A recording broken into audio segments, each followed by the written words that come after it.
And we are live. Welcome everyone to the 69th episode of Coaster Time.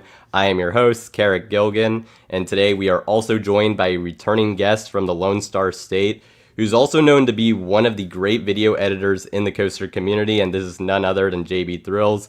JB, it's great to have you here today. How are you doing? Doing pretty good. Happy to be on this second time in a row, this time with the cam on. So I think it'll be a lot more fun. And to all the people watching, what's up?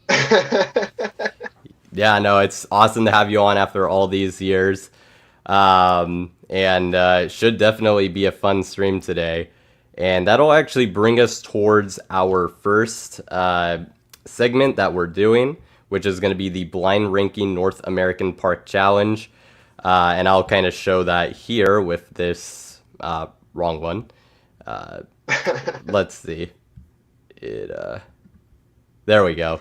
So this is basically an explanation of the Blind Ranking Park Challenge. So this is going to be specifically of North American parks. Both me and JB are going to be competing to blind rank 10 North American parks. The parks we are picking for are going to be determined by that random wheel you've got a sneak peek of there, consisting of 100 parks from around North America. We'll alternate between picks, and we have some time to explain our thinking behind each as well. We also have a little bit of time to do research, like RCDB, things of that sort. And you as a chat can also get involved by giving suggestions and info to these parks if you visited them or just know something about them, because obviously with 100 parks between the two of us, there's going to be probably a decent bit that neither of us have been to, so it'll be a little bit of guesswork there. And then at the end, you as the viewers will be able to determine whose blind ranking is more accurate via vote. I will also do this on Instagram just to see if any results are different. So Let's see. that'll be how we handle it there. So I will get the wheel and give me a number between 1 and 10. 7. All right, 7. Then I'll shuffle it 7 times. 3, Spin 4, that 5, wheel. 6, 7. And I will go first here. So this will be the first park for me. If there are, for those of you in chat, let us know. Let us know what's up. And actually, got a park that you've been to, Six Flags Fiesta, Yes. Texas. Let's go. All right, I'm going to probably have to put that pretty high. It's like between 2 and 3 for me here. Um, Either way, I think it's a pretty good spot, but I think I'll put it at 2. Haven't been here yet, but just from what I've Oh, you heard, gotta. one of the absolute best Six Flags parks, has that quarry wall as a beautiful setting. Just in terms of appearances, theming, how well the parks run. A lot in part thanks to Jeffrey Siebert is top notch in the Six Flags chain. They have some incredible rides as well with Iron Rattler, Wonder Woman Golden Lasso Coaster, and among others like Superman Krypton Coaster, A lot of good Poltergeist, Doctor ones. I mean, the park is Diabolical. Like crazy. they're stacked. So Very stacked. I think it's valid to be put somewhere in the top three. Play it yeah, safe. for sure. So that'll be Fiesta, Texas. I Also, I see people in see the chat. Hello, Can chat. Expert, Frontier Coasters, Awesome Coasters. I think notifications were a little slow to get out, but looks like they're out now, so that is good to see. JB, this is going to be your first spin. You ready? Yes, sir. I'm ready. Spin that wheel. All right, let's see what you get for your first park. Oh, And I don't know if you can see it on your screen. Idlewild. I have no idea what that park is. So Oh man. basically, this park it's a little one in Pennsylvania. Was formerly owned by Palace, now Hershen because of that whole deal.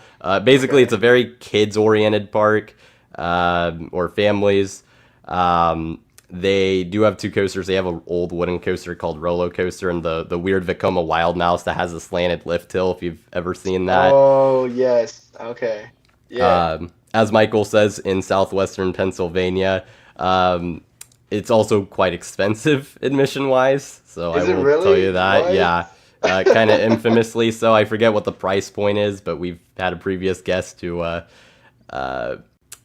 mention that. So, Frontier Coaster says nice park has been a little neglected, but is still quite the family park. So, Quite the uh, family park. Hmm. Okay. Well, I'm sorry to anybody who's from Pennsylvania. Just to play it safe, I'm gonna put it. Hmm, I'm gonna put it at 10. I'm sorry. Just I to be think that's safe, fair. because if I get something crazy, like I don't know, something really good, and it's gonna be 10th, I think that messes with the whole list. So, but it's No, the I Pennsylvanians. I mean, if y'all love it, that's awesome. I have to check it out. You know what I'm saying? For sure. I mean, I get it because it's, yeah, more of a family park, on the smaller side too. Yeah, only So, two coasters. One is called roller coaster. and then, oh boy. Oh Well, my goodness, you get all the good ones. okay. So this early, that's a little concerning, but That's I mean, yeah, a little scary. having been to Dollywood, this is one of my personal favorite parks I've ever been to.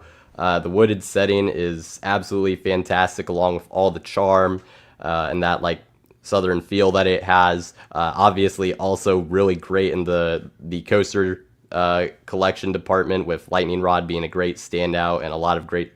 Um, it feels unfair to call them supporting coasters, but just compared to Lightning Rod, like you got Thunderhead, Tennessee Tornado, Mystery Mine is one that I like a lot more than others. I love Mystery Mine. It's Um, pretty good.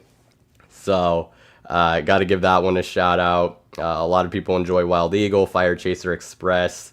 So their lineup Even the runs pretty even Fire deep. Chasers peak. Like Dollywood doesn't have a bad coaster, I don't think.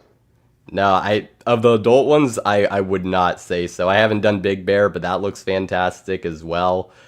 Yeah, I think I'm gonna put that at one, yeah, that's simply valid. because I mean I I mean, think it is worthwhile. I think it is one of the best parks in the country. So I think that's cinnamon bread alone, like, I mean, that's already one right there. yeah, no. I was a little lower on the cinnamon bread, to be honest. Not What? You didn't like I it? no, no, no. I still really liked it, but I already really like cinnamon rolls, so it was like Oh, it okay. basically I saw it as like kind of a little bit better version of a cinnamon roll. Okay, makes So I sense. was a little like I don't think it's like otherworldly. It's still very good, don't get me wrong. Dude, I thought it was Um, otherworldly. but That's pretty good. it still was very good. And I definitely will have to have it a few more times, or whenever I'm there, really. So, yeah, Let's see, let's see. Please be Park I know. Please be Park I know. I think you're in luck. Yes. Well, yes and Six Flags St. Louis.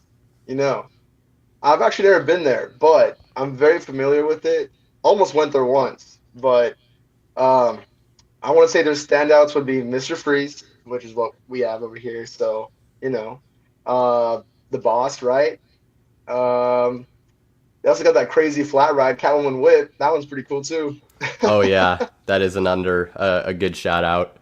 I'm not missing any, right? Or do you know anymore? Or I don't know. American Thunder's pretty solid GCI, so that Yeah, probably could be thrown in there.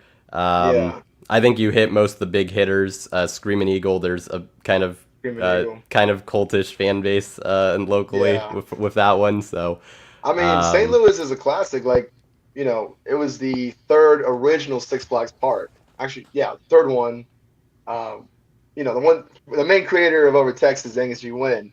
He did Over Texas, Over Georgia, and St. Louis. So those are the OGs.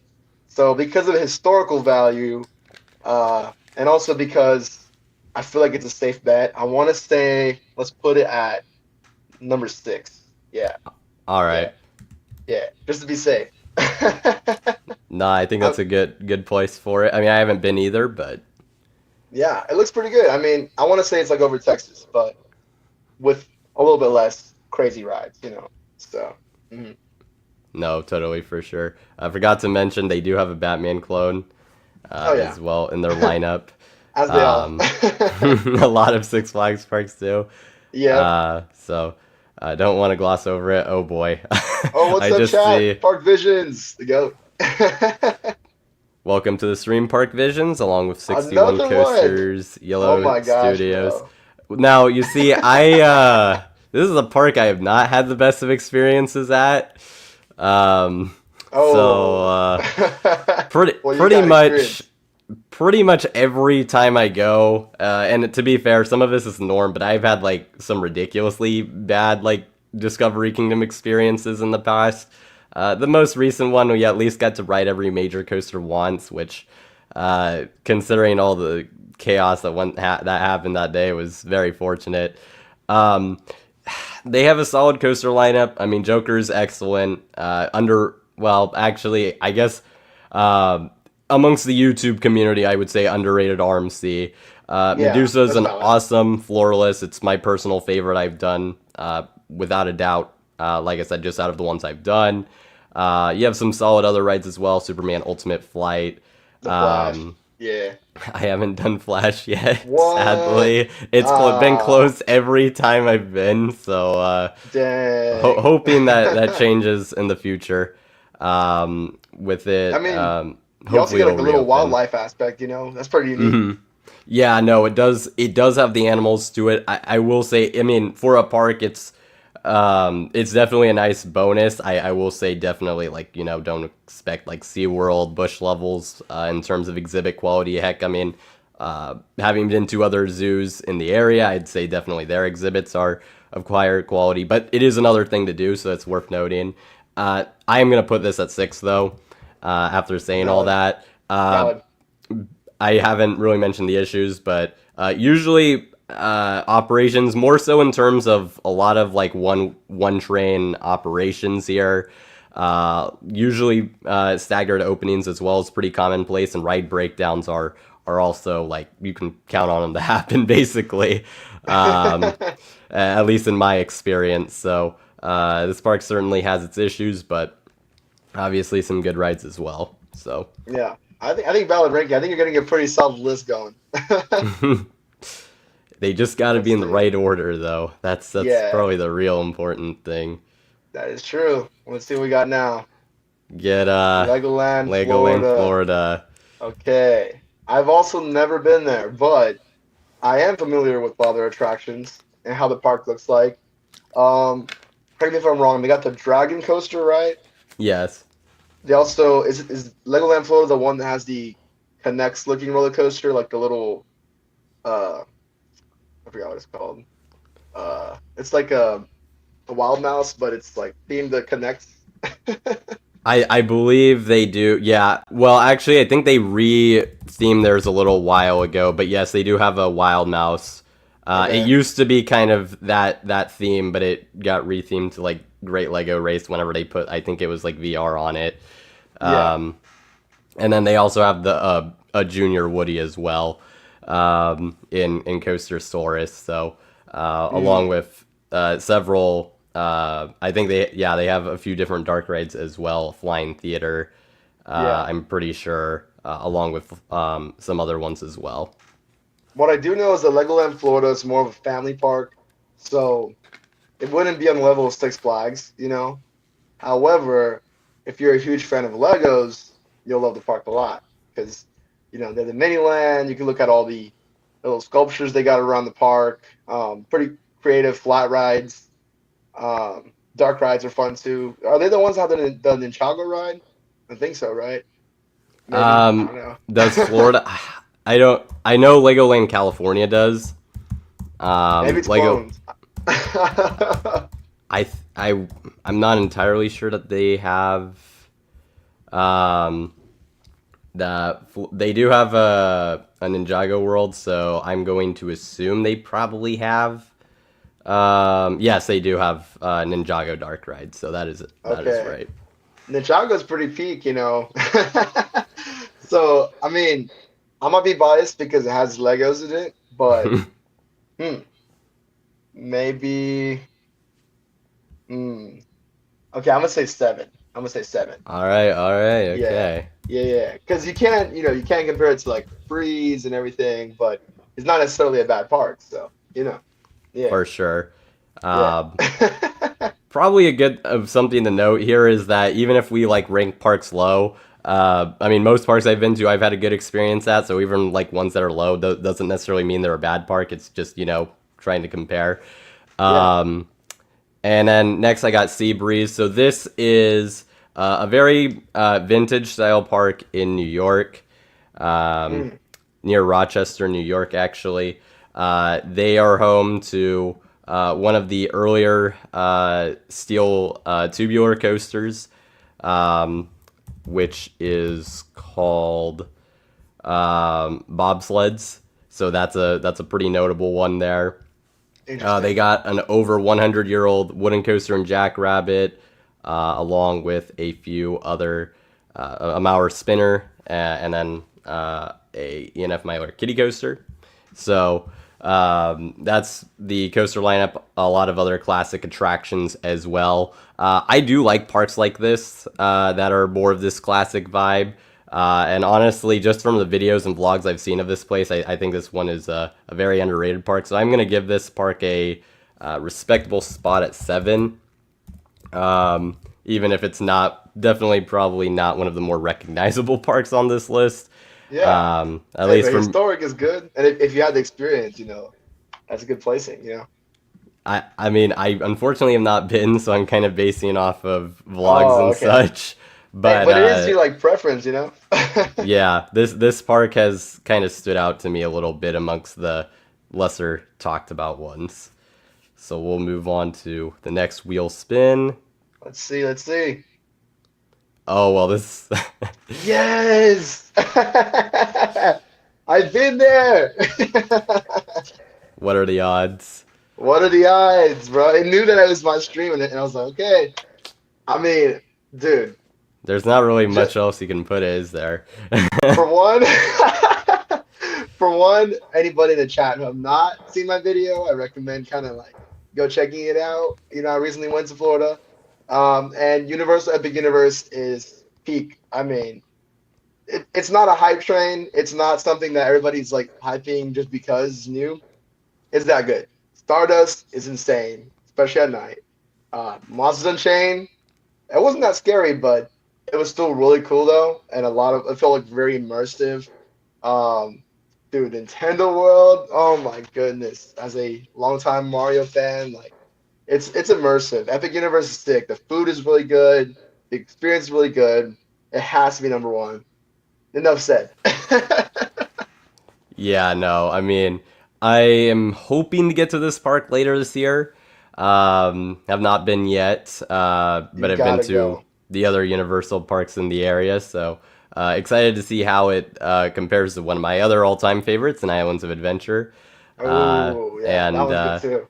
and see how that goes. So, Yeah, um, I think it's yeah. solid number one. I mean, no one should fight for that. Yeah, no, that is a very good one to get. Oh Very, very boy. good. What do we got? What do we got? So, Nobels. Knobles, all right. Is it nobles or nobels? I've heard it pronounced a few different ways. You, I mean, people. I hear most people can pronounce it with the K not being silent, so I assume it's Knobles, but Oh, uh, Knobles. So we got Nobels, Knobles, Nobel. I that's the way I've heard it mostly. Yeah, This I feel like park it's like a looks cultural thing. If you're from the south, if you're from the north, I don't know. something. This park looks amazing. Speaking of classic parks, I mean, this is of course they're famous for saving Phoenix, which looks like an absolutely incredible classic wooden coaster. Twister as well looks very good in its own right. Flying Turn's the only wooden bobsled. And then outside of that, they have like a lot of crazy vintage flat rides as well.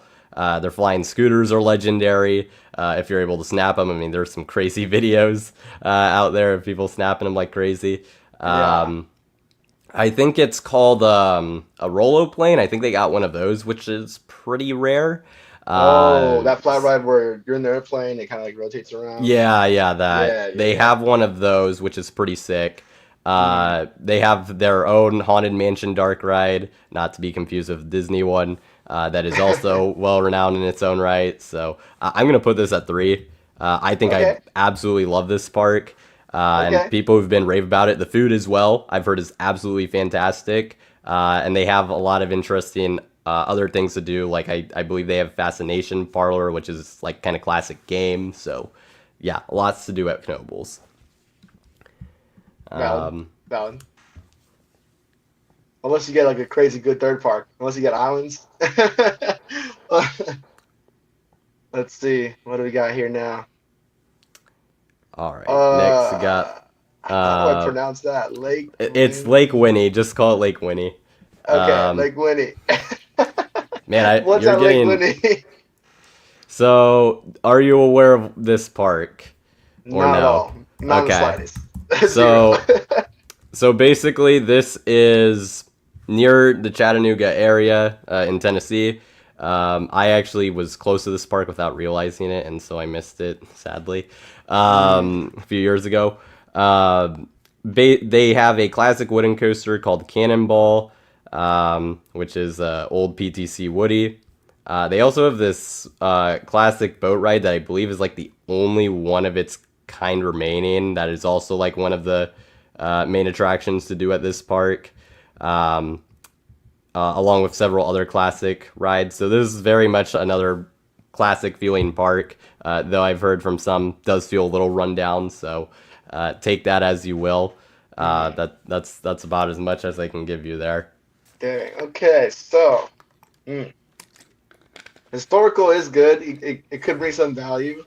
Um, but I'm also scared that I might get like another Universal Park or Disney or a good Six Flags. So to play it safe, I'm gonna put out 9. Yeah, yeah, All right. 9. Gotta play it safe. Gotta even everything out. I think that's fair. No, totally. So, all right. Next, we'll move on to the next park. Yeah, it is actually in northwestern Georgia. It's like right on near the Tennessee Georgia border. But Interesting. yeah, I like I said, I didn't Magic realize it Spring. was. Oh God. Well, so this is a park in Arkansas that a lot of people not had the best experiences at. A lot of times closed rides. They just permanently closed Arkansas Twister. At this point, their most notable coaster is X Coaster, which is a Mauer X Coaster, which that's kind of cool. They Yeah. have a water park in there as well. It was actually, I believe the park was developed by why is the name of the guy escaping me? But the same guy who did Kentucky Kingdom, Ed Hart, I think. Um, I forgot his name. I think it's Ed Hart. He was involved with it, so kind of cool history. That being said, this park I've just heard is not great, so I'm gonna put it at 10. Valid. So, I mean, sometimes it has to be done. You know what I'm saying? yeah, I probably gave it a little too much time in the limelight, honestly. But Canada's Wonderland, which just Oh, opened let's Alpine Fury go. today, so Oh, getting some very timely parks here Alpine between Fury Epic looks, Universe and this. yeah, Alpine Fury looks absolutely insane. Like, I don't know. Premier really cooks with the launch coasters, but besides Alpine Fury, you got Yukon Striker, really good, Leviathan, um, even some. They're known for their crazy flat rides. I think it's called the Sledgehammer. I might be wrong, but it's that one ride. It's like an octopus, and you get lifted up, spin around. That looks really Yeah, I know cool. which one you're talking about. That does look sick. And then that weird like rotating arm one that kind of like flips you around. You know, they got sick stuff. So for that, I'm gonna put it at 3. 3. Yeah, Tundra I think 3 Twister is. is the ride you were thinking of, and Midcourse Yeah. Discourse says it's sick. So that's a very, I Oh, think that's midcourse a discourse. respectable What's uh, good, bro? I didn't even see spot. him. Yeah, Tundra Twister. Like that's what it was. It Canada's Wonderland to stick. I want to go there. But I need a passport first, so gotta do that. but other than Would that, you I do wait? want to go. Would you wait 6 hours for Alpine Fury though? That was apparently what it maxed at today. I mean, shoot, I might. I was waiting 2 hours for Mario Kart, so Well, thing is, at least that queue's mostly indoors. A lot of people were complaining that Alpine Fury they gotta install some more shade. So Yeah, I wish the queue did have a little bit more like grand entrance, but dude, the ride's peak, so I'm not complaining, you know? yeah, no, it looks awesome. So uh, crazy day though today for those who were over there, just from what I heard. Oh yeah. Um, Didn't they also like open early without telling anybody? They were just like, "Oh, we're gonna open it now." they had some early opening. I don't know. I don't know if that was for like pass holders or if that was just a random thing. So I'm not entirely sure on that one. Oh, gotcha. If you live there, you might wait 6 hours for it. I mean, fair.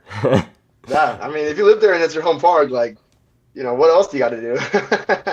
All right, next I got Ripe Ride, playland. Playland, another park in New York. This one also has a over 100-year-old wooden coaster, so called Dragon.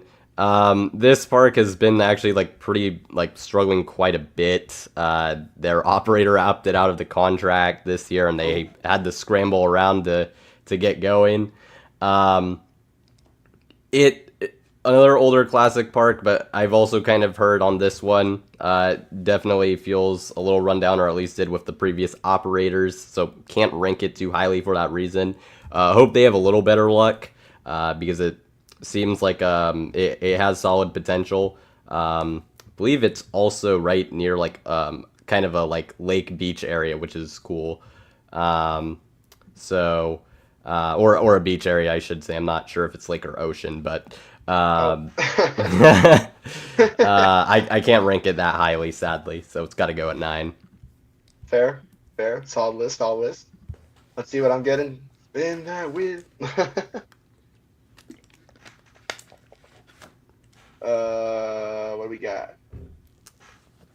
I'm getting a lot of these smaller Funtown, parts of Splash wooden Town, coasters. USA. So Huh. I do you know what this one is? It sounds familiar, but I don't remember what's at that They park. do have a CCI wooden coaster called Excalibur. Looks pretty good. Don't know if you've heard Okay. of it. Okay. That's the main reason to visit. Obvious with the name like Splash Town, they also have a water park with it as well. They actually have a new Sally Dark rides called Haunted Hotel that apparently is like Okay. really underrated for a regional dark Okay. ride. Just opened a Hmm. few years ago. Their other rides are like pretty standard. Like I think they have an SNS Drop Tower, Mauer Wild Mouse, kiddie coaster of some sort. So not like a huge coaster lineup or overall ride lineup. Very much a smaller park. Well, Yeah. or like yeah, regionalish park, and it's in Maine, so not easy to get to. Um, Yeah. but yeah, that's a little bit on Funtown Splashdown. Okay. With all that said, number eight, because if I put it at five, that's also high risk. Uh, yeah. I mean, I bet it does look fun though. Honestly, any theme park is fun, real talk. But Yeah, yeah, for the sake of its size, where it's located and everything, yeah, yeah, I think it's valid. I'd say that, although Magic Springs might disagree there from what I've heard, to be honest. Okay, let's see. Dorney Park. Actually, I Okay. think that's perfect, probably. Let me look at what spots I have open.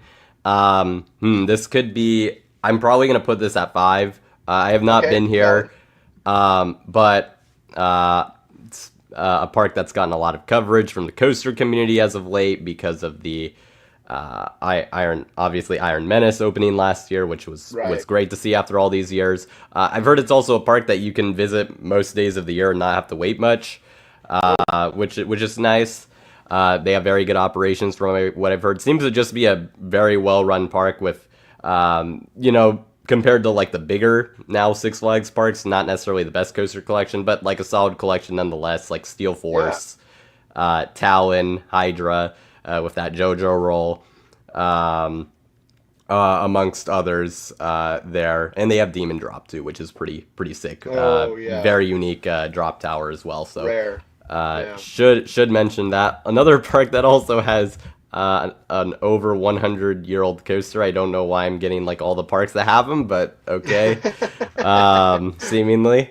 Um, uh, but yeah, so Gonna put it at 5 though. So Valid. there you go. All right, here's your next wheel Okay. spin. Hopefully a park I know. Let's see. Please. What does it say? Indiana Beach. Okay, I actually do know that park.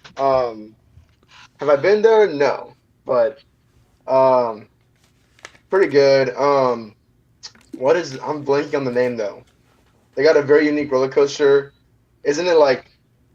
I'm gonna sound so GP saying this, but isn't it like that one coaster that it's kind of like a Gerstlauer, not a Gerstlauer, but it's like small, tilts you over beyond vertical drop or something like that. Steelhog, the Steel SNS Hog, El Loco.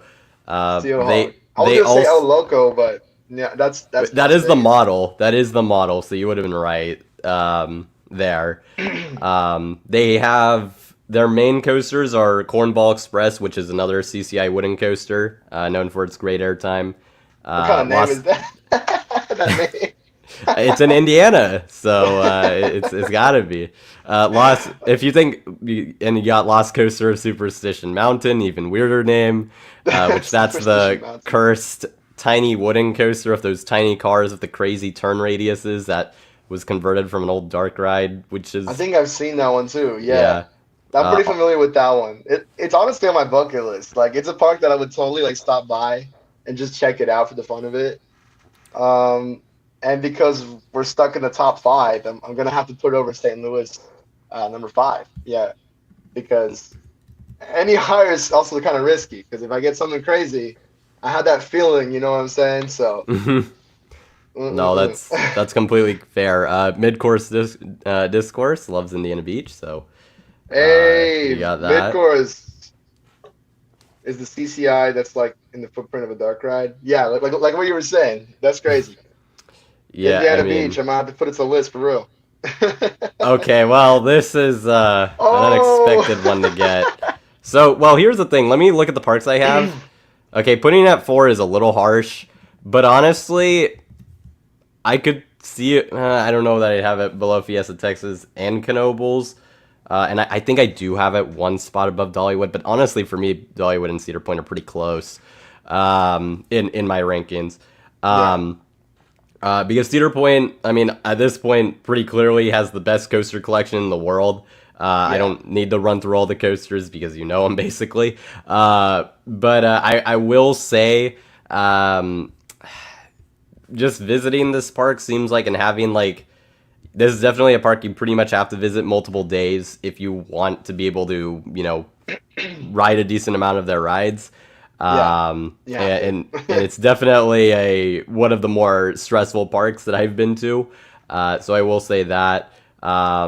And operations were, I would say, like pretty solid when I went, but I've heard they've kind of dipped since. So, but of course, like that ride lineup is exceptional, and it's obviously gonna carry the park quite highly. So it does feel a little low to Yeah. have it here, but Yeah, that park scares um, me to visit because I feel like I'm gonna have to plan it a lot.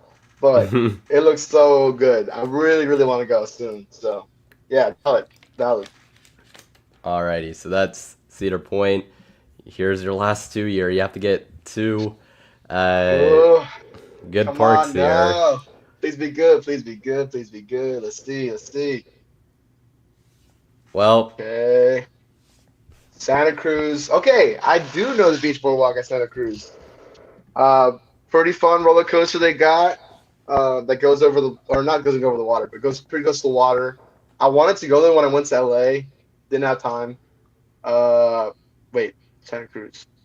Wait, or Santa Cruz. You're thinking Santa Monica. Santa Monica. Oh my So Santa god. Cruz Beach Boardwalk is a NorCal. No, no. You're okay. No, it's totally you're good. Hey, close Um, names, close names. but But at least I got the state right though. yeah, no, yeah. Still okay. I still know both of them though. So, Hmm. uh, four. Yeah, because I mean, Indiana Beach could be higher than that, obviously, but you know, it's good for what it is. So hopefully the number two is not a really bad one and throws the list off. Yeah, no, that's fair. Yeah, the Pacific Park in Santa Monica Pier is the one that is in GTA. Santa Santa Cruz Monica Beach Pier. Boardwalk, this is a park I love. I actually have this as my personal favorite of the NorCal parks, which is probably a hot take. But I mentioned that kind of classic vibe. This park definitely has that. The Giant Dipper that they have is one of my favorite wooden coasters I've done. It's, I think, severely underrated. One of my favorite coasters in all of NorCal. Just some of the absolute most insane laterals you'll see, along with some just insane airtime. Yeah. Also over 100 years old. Um, That trend. why we're getting so many of those? Like I said, that's kind of interesting. Um, but and then they have one of the few carousels. Knoebels has this too, where you can throw the brass rings and try to, uh, uh, in Santa Cruz's case, throw it into the clown's mouth. They also have a lot of other vintage attractions. So Yeah. I actually don't necessarily think I could very well see a world where I actually have Santa Cruz ranked above the parks they have below it. Like, actually, for me personally. So um, Yeah. there is that. Also, I don't know if you hear any like background noise, but if you hear some, that's my dog. She wants to Okay. get out of her crate, and I'm like, no. That's funny. Yeah, she Alrighty. wants to be in the stream.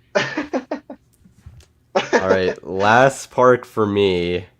I have one of my lower spots open, so I kind of need to get something that's kind of not super great. Lost Island's an interesting one to get here. Oh no! I Lost mean, Island. so interesting park in that they still haven't opened Fire Runner yet. It's kind of getting late into their season, so we'll see Yeah, when they open that, if that's this season. Hopefully so. I think it's soon Um, though. but ambitious theme park, just for kind of being in the middle of nowhere in Iowa. Although it's, they have it, the family that owns it owns the adjacent water park that's done really well. So, but yeah, very interesting looking as far as the theming. The dark ride Volcano looks great. Matugani looks like a nice highlight coaster. They have they have several other attractions there as well that look like they're probably elevated by their kind of theming around them, more Yeah. so than the actual rides, to be honest, as Mm. they do have a pretty terrible SLC, as far as SLCs go, apparently, which is saying something. At least I according mean, to most. I'm not an SLC hater. I've ridden one and thought it was passable, so I'll just get that out of the way. But yeah. uh, I see. Midcourse is saying that he's visiting Lost Island next coming week, and that Fire Runner will be opening soon. So, you hopefully, know, it should be, because I hopefully. mean it seems like it's like should be pretty close here, but it is like this park has a very short season. I think it might basically be till Labor Day, so we'll see on that one. Hopefully, pretty quick here Okay. though. Ah, kind of scary. Yeah, Let's that see. park does have no trees too, which is kind of crazy. Oh yeah, I heard about that. Yes, Hey, you willed it yes, into existence. yes. Let's go. Two of the parks that I've gone to. Let's go. Yeah, obviously it has to be second anyway. There's only one spot left, but if I had a choice in it, I would put it at second because I feel like, I know, when I went to Universal Studios Florida, people were saying that it's not that good because a lot of the screen rides. But as a Texan who has only experienced Justice League as the reference point for screen rides, doing rides like Jimmy Fallon was actually pretty good. And I was like, oh, this is pretty sick. Or what was it? I forgot the other ones, but Mommy was sick. Even Men in Black, like that's supposed to be the version of Justice League against like Laser Pointer Ride, and that was pretty sick too. So, and also the character interactions, the setting, you know, really good, really good. Yeah, I love Universal Studios. I want to go back. Yeah, I think I'm also generally higher on studios as well. I think probably the biggest weakness is for me personally, I don't think they have a truly elite ride. I will say the Born Stuntacular show is fantastic. That I actually didn't get to might see be. it. You didn't. I mean, oh, No. it's another thing for you to do, like you to do next time. Which sometimes when I go to these parks, it's like, oh well, I'll just check it out next time if I miss something. Yeah. But um, Yeah, no, I mean, it's pretty sick. Universal's sick. And then Rip Ride Rocket wasn't even that bad. Like, I actually really enjoyed it.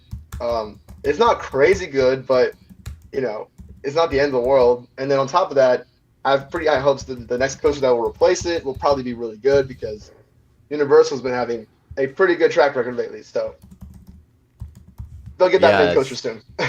certainly no. The only thing for me personally is Rip Ride Rocket was actually my personal favorite ride there. You said your Um, personal favorite ride? Yeah, it's my first. Well, at Studios Florida, not of all time. Oh no, I know that. Yeah. But But you loved it there at Universal Studios. but yeah, at Studios Florida, it was my favorite ride at the park. Close competition between it and Mummy. And then Men in Black is my favorite shooting dark ride I've done, so that's awesome. Transformers is also I really enjoy that as well. Even though we have that at Hollywood, I did it over there and it was as good as ours. I mean, it's basically the same. So besides the queue being a little different and the entrance probably being the biggest difference, honestly. But I have put the voting poll in Let's the see, chat chat. What do y'all live. think? What I do think y'all you're think, gonna chat? win. Who You're won? kind of running away with this actually. I think Cedar Point at 4 was probably the killer for me, and then having lost Island at 8 Probably. Yeah. also probably didn't help. That was my concern when I started getting so many like high level parks early. Is it's like that Yeah. actually might be a bad thing because you're kind of leaving. I was leaving like Yeah. pretty much no margin for We uh, were doing the opposite. You error, were getting pretty the good much. ones first, and then the kind of lesser ones last, and I was getting the lesser ones first and the good ones last. So yeah, Yeah. like, I see So. SAT Canada says was leaning towards Carrick before JP got Universal. Oh my Nah, gosh. you got the dub because let's see. Yeah, I think based on the number of viewers that we have according to this and the votes, yeah, you definitely won. I think Yeah. yeah. Hey, but So you had a pretty hard list, you know what I'm saying? Like you were making it work. You were like puzzling it all together. yeah, no, I mean you could. It is luck of the draw at the end of the day. So Yeah. um, that is pretty good. And so with that being said, JB, you are the winner. Like I said, I will be also Yay. doing this on Instagram just to see if results are different. Usually they aren't. Weirdly enough, last stream, it was different when I had CLT coasters on. He won on here and I won on Instagram, so that was kind of interesting. Oh my That gosh. was like definitely a first time that's happened. Don't expect that to happen here. Just looking at these, um, Oh my gosh. so that'll wrap it up for our blind ranking. Let's I go. W ranking. No, totally, and I did take I think a little longer on some of the park explanations. Because I was kind of looking at the old ones and I was like, I feel like I'm a little too short and I think I went a little too long with some of them. But I kind of want to give both you and like the people just a little bit of an idea of the parks based on the Right. bit of research I've done, Get some which context going. I think I kind of came in clutch there, at least in terms of knowing a decent bit. So Right. um, Definitely. next, we'll move on to our next segment here, which you can see. This is going to be our Six Flags discussion slash danger tier list. So Theories. basically, how this is going to work, for those of you who have not seen like some of the, or I should say, the Investor Day presentation coverage. Basically, a few months ago at Investor Day, there were some Six Flags. There was a Six Flags executives that said that they will have a core like 15 growth locations that they're going to be investing a lot into or putting most of their focus towards. So we're going to kind of determine what those 15 parks are here. And then the ones that aren't part of that 15, we'll kind of look at where do they kind of line up? Are they safe? Or is there some concern to be had in terms of what their future could be in the Six Flags chain? I might honestly combine these two into one just to make things easier, actually.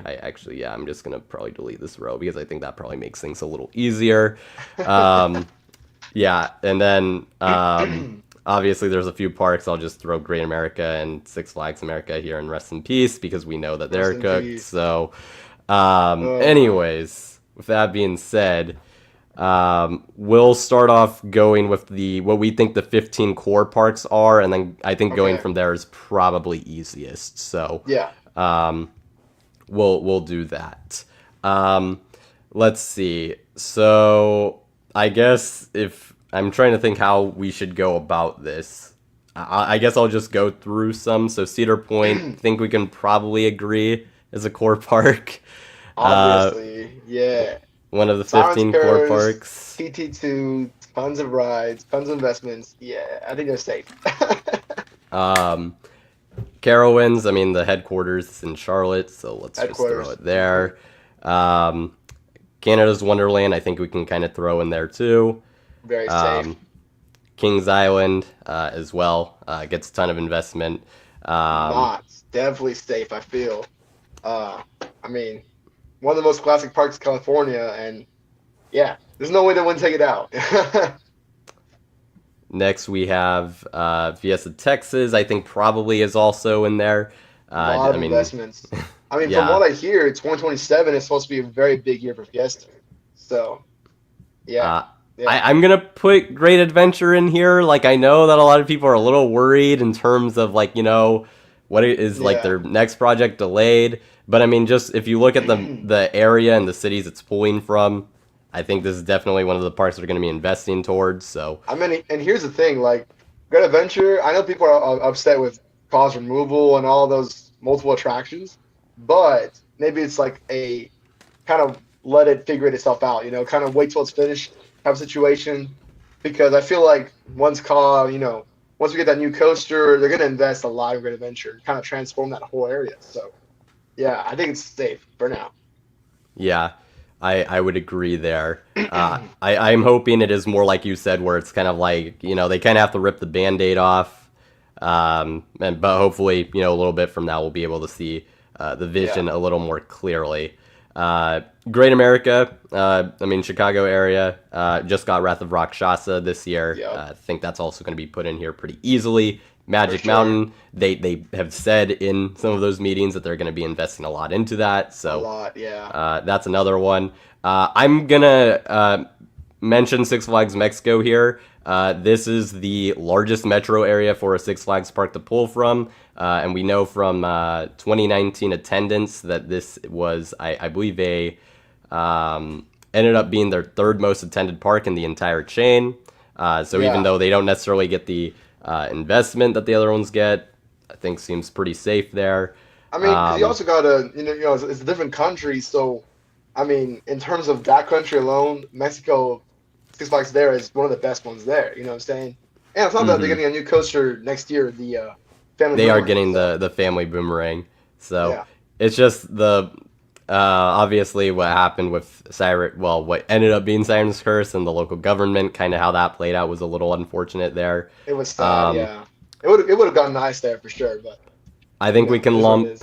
over Georgia and over Texas together because these are two You parks that have are to. now being fully purchased land wise by Six Flags. You know what's crazy Um, though? I have a lot of people, believe it or not, I've seen a lot of comments that people think Over Texas is going to close in the next 2 years, and I'm like, no. I think Um, that's Kind of paranoia crazy. Yeah, we're getting from the other stuff going on.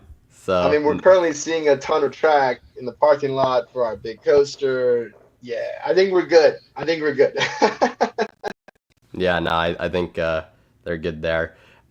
I think some other ones I would probably throw King's Dominion in here, um, especially with Six Flags America closing. I say Uh, so, yeah. I think even though I'd say at least for a while they were maybe getting a little less than some of the other parks. I mean, they did just get Rapterra this year, so I think they're in a pretty good spot. Six Flags New England's probably the other another Six Flags park I'd throw in here. I don't know if you'd have any disagreement there, but Wait, what in was it again? the It kind of cut out. What was it? oh New England. Oh yeah, I'd probably put that on there too. Quantum Accelerator. Yeah, yeah, I think so. I mean, that one's kind of but I think it's safe. I think it's safe. And then we have basically one more outside of Qiddiya. I'll just kind of throw it here in the back. I mean, Six Flags is basically not really involved. Like, they're not really putting a dime of money into this place. So I just have it as a plus Qiddiya just to Yeah, have it as like, we're not throwing it with these other parks. But there is still room for one more park, I believe. Yeah, we're at 14 right now. So, um, kind of deciding between the rest in terms of what's the ones that they're going to invest a lot into. I see. Um, Mid course is saying Michigan's Adventure a move-in I highest profit margin in the chain. yeah, Minimal investment needed. I agree, but I don't think necessarily that it would be a like one of those core parks that they're saying they're like put it like these are like their Oh, like as a growth, priority like putting park. a lot of their investments into, which is why we have like for the rest of them that's why we have something like a Sim Safe because I think Michigan's Adventure is like a perfect example of a park that I don't see them moving off of, but probably won't receive a ton of investment because it hasn't really, but that's fine for what it is. Yeah, So I wouldn't put it there. I personally, I think if we have to include another or be like my thoughts shift kind of towards Worlds of Fun, mm, simply because Kansas City is a growing area. I actually kind of have a potential take that might make this more realistic, but we'll get to that in a okay. bit. Um, some people can probably figure out what I might mean there. Um, so that's the one I would probably vouch for out of the ones here. Great Yeah, Escape, I think, is kind of in a similar situation with Michigan's Adventure, where I think like they're definitely going to keep it like it's a resort and the whole bit. I just don't really see them yeah. doing I much don't with see it as a it. core. Like that they're going to be Yeah, putting a lot of money into it because I mean yeah. that we just haven't really seen it. Now I to be see they're fair, like testing the waters with it, but there's not like a priority. You know what I'm saying? I don't know, so but I might have a controversial one. I think the 15 could also be Frontier City, I, and that's only because currently Oklahoma is becoming a very popular state for people to move in. Supposedly, Oklahoma City is supposed to get a major like remodel by 2028 or something like that. And then on top of that, the new water parks that they added there, a lot of competition. Supposedly, the Heartland theme park. I don't see that happening, that's but not happen. That's dead at this point. Like yeah, legitimately. but I could see Frontier City like getting some love, especially lately. I saw a lot of like you know updates, improvements. Diamondback just opened. I don't The know. only thing I will disagree with you there is that is one of those parks that isn't like owned by Six Flags. It's operated. True that. Darien True that. Lake and Frontier City are both on that. Uh, Basically, the EPR is the ones who owns them, and Six Flags operates them. And Frontier City has a contract through 2037. I was able to find that through one of the presentations. Um, so I wouldn't say it would be a core park just because of that. They don't really fully own it. That's true. Um, Yeah, that is very so true. I would probably not say that, but like I said, for me personally, I think Worlds of Fun would be probably if I had to pick between the 15, that would probably be the one I'd go with. Just that kind of Midwest area where it is in is growing quite a bit.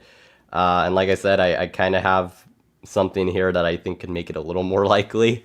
Um, Yeah. but if you have another one outside of that that could be in consideration, I I'm all don't yours. know. Yeah, I think the other ones are definitely not at 15. It's definitely between Worlds of Fun. Frontier, yeah. I forgot about the part where they don't 100% own it yet. Yeah, They don't yeah, own it at all. Like they literally just operate it. It's like kind of the situation yeah, that Cedar Fair had with Gilroy Gardens before they opted out of that yeah, contract. So yeah. I could see them investing in it, but I don't. Yeah, now if you're mentioning that, then it's probably not a priority because it's not theirs. You know what I'm saying? So yeah, hmm I see Worlds of Fun. All right. So we'll do that. And then I think from here we can just go in order from parks at this point. Dorney Park. I think this is seems safe for me, but what do you think? Dorney Park. Hold on, I'm bringing it up on my iPad to see it too, because I can't see it from the phone screen. There we go. Dorney Park. Hmm. Um, I don't know. Uh, when I was thinking of the parks that would get removed, that one came to mind a few times. Because sometimes, you know, Dorney Park is not really a park that's well, I mean They did add they Iron did get a Menace recent investment. Yeah, I not actually not remember too that. long ago. Yeah. Um, But at the the same water park time, does do really well, as civilian satellite mentions. I yeah, mean, that that's is the part true. that's like the busiest. I think what Um, they did was they tested the waters by adding Iron Menace, and then it's doing good. They probably won't invest a lot until they see the numbers come in. But yeah, I do see it as seeming safe. all Yeah. right, then we'll put it there. Um, Frontier City is an interesting one. I know that they've been doing, like, they've put a lot of work into that park. I will mention they added a new Superman. They gave Six Flags America a new Superman train, and so I'm not fully buying into like that being much. My concern with Frontier City. Now, here's the thing. This is one of those parks. There's a few of these on here where if I were to like say put it in probably cooked, it doesn't actually mean the park will close because it's not owned by Six Flags. It just would mean it would go to a different operator. Yeah. If I were to say that, have you looked at Frontier City's hours this year? Um, Yeah. Yeah. they're open from 4 to 10 p.m. I believe it is most They days. have really, really bad hours. That Like is that's the main reason why I haven't really been able to go, weird. but it's very inconsistent. Um, That concerns me a little bit. yeah, I just that is really strange. Especially for like this is supposed to be more of a family oriented park, and I would think like families, kids, like maybe you would take them like a little earlier in early the in the day day. and not necessarily like stay super. That's like another thing I like. That seems really weird. Yeah, Yeah, it's weekdays they're 4 through 10, which like I said for that park, just I don't know. It seems extremely strange. Weekends they're like 11. They open at 11. Um, it's but very weird. um, However, I don't know. I don't know. I do see like you were saying that if it gets removed, it doesn't mean actually closing. I think it will be probably sold off. I could definitely see that happening. Um, for me, it's like I'm waiting and seeing. Like if for the rest of this year, if the hours just keep getting like worse and there's not anything like until I see an actual new coaster or new investment, I don't see it being as safe as Dorney is. But I don't want to say it's cooked either. I want to say some so some concern. concerns. We can agree on that. Yeah, Okay. All right. I'm yeah, down. some concern. It's there. Okay. It's scary, which is sad because I love French. Have you been to French City? I have not been yet. No, I have not Okay. been to the state of Oklahoma. So, It's pretty good. It's not like it's not crazy because this is a small park, but Silver Bullet's pretty fun. Dimeback is great. The park actually has a lot of theming, especially now there's even more theming. But yeah, it needs a lot of work, and so until I see a new ride, I'll feel secure. But right now it's kind of like neglected. So yeah, yeah, kind of sketch. no, no, that's fair. I've definitely heard that, and as civilian satellite says, would love to see some investment into it. It is a landlocked park, It is so landlocked. Yeah, that's a big problem. I will say the other thing too is I'm kind of like, they're the fact that like their two top like kind of standout steel coasters are an older Schwarzkopf and an Arrow shuttle loop that has a ton of downtime. Kind of feels like just for the sake of that park's future, they might want to work on either Better either rides. potentially removing one of them to build Yeah. something a little newer. I just, but I mean, that park also has a lot of abandoned rides too. There's oh I don't know if you've yeah, seen it, but they have that whole Nightmare Mine, which the used to be a roller building. coaster. Yep, That's they just it's a still lot of chill. space. It's just Yeah. chilling there. They could take Yeah. that out and put in a pretty good coaster if they want to, but until I see it happen, you know. So, um, yeah, no, I think some concerns is fair. LaRon is an interesting one. I had to write up like this whole thing on it here in the document. And I saw in the chat, 61 Coasters mentions that They have a yes, they contract. do have a contract with Montreal. It's something called, oh, I needed to look up how to pronounce this beforehand. I knew I forgot to do something. Um, I'm gonna try.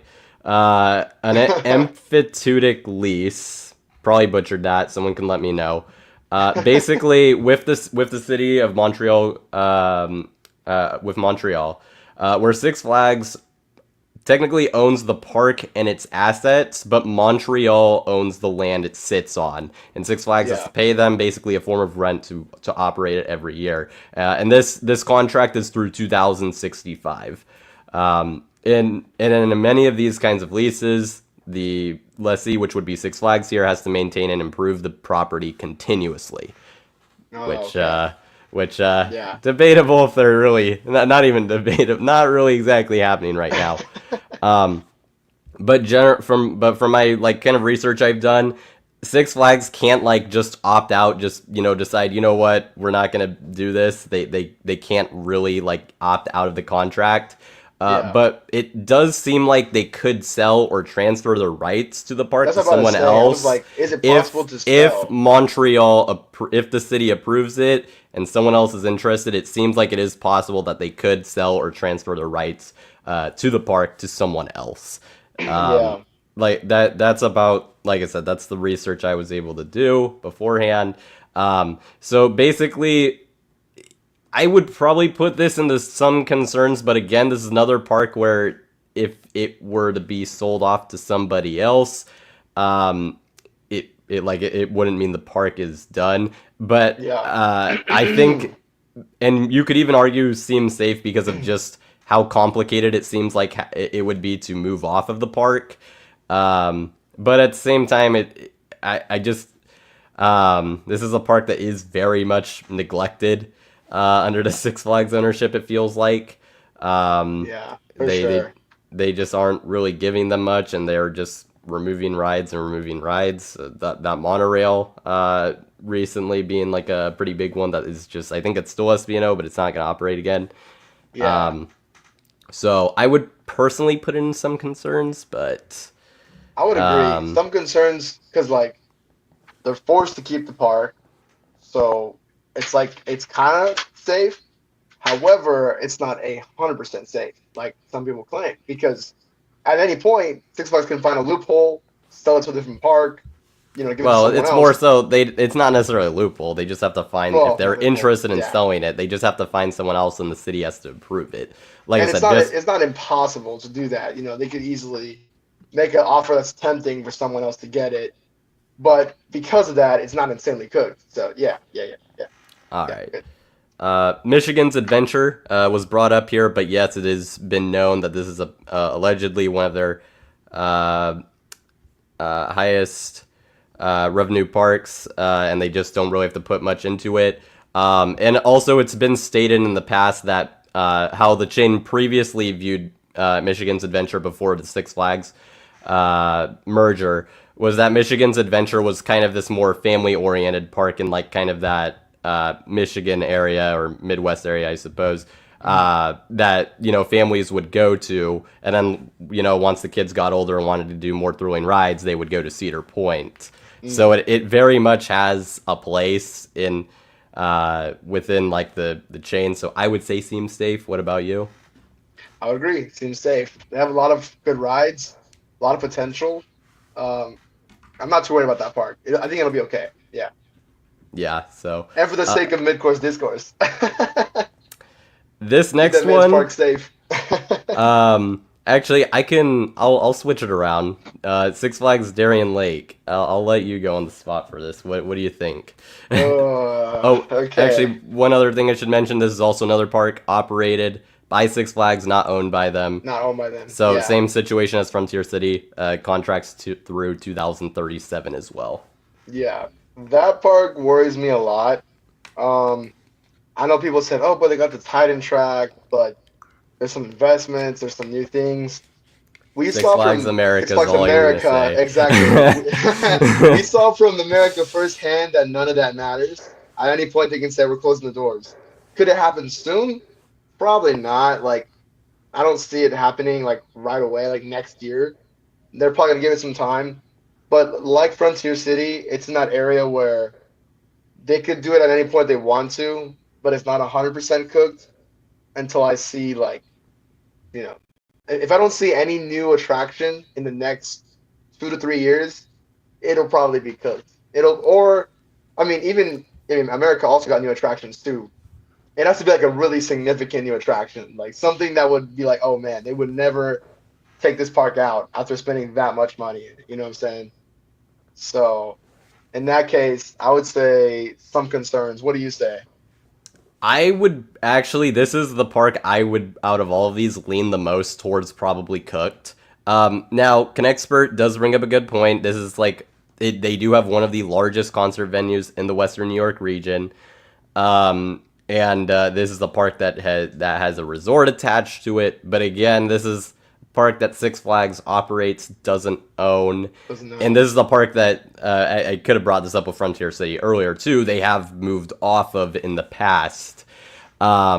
And from my understanding, this park was one that got hit pretty hard during the pandemic because they had to be They closed for a did. while. I They did see that. Yeah. also, my understanding is they get a lot of visitors from across the border in Canada, which, back during pandemic was not a great time to be somewhat reliant on that. I can say that right now it probably isn't a great time to be relying on it either. So, um, I Hmm. there is that, and then again, this is the park they've moved off of in the past. Um, I would be pretty okay with putting this in probably cooked. I think out of all of these, honestly, this is the one I think is most likely.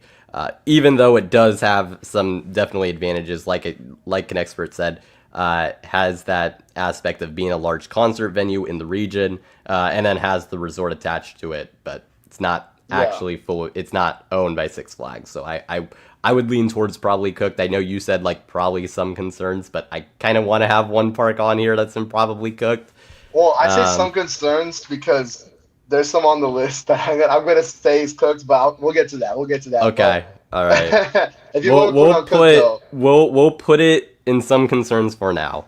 okay, let's Um, do that. Let's do that. so Yeah. um, and this is another part where if it were to be like cooked like Six Flags, it would just probably end up being operated by someone else. So the park would not necessarily die. So Yeah, I don't think so either. I think um, it'd be like sold off or something like that.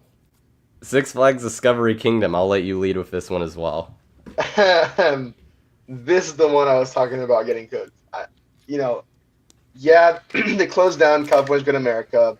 You would think they wouldn't do it again to Discovery Kingdom, but I don't know. Something in me says the Discovery Kingdom is not safe, and that's because a lot of their attractions aren't necessarily standout.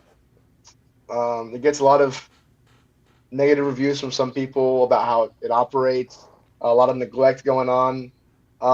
They already have Magic Mountain, and they want to invest a lot in Magic Mountain. Well, However, Magic Mountain. Oh, oh, my I bad. will say, even though they're in the same state, Magic Mountain and Discovery Kingdom both mean it doesn't really matter. Like Bay Yeah, yeah, I know Area that. versus SoCal, like Yeah, yeah. that does not necessarily uh, matter. I don't think much. They're not really taking from each other's.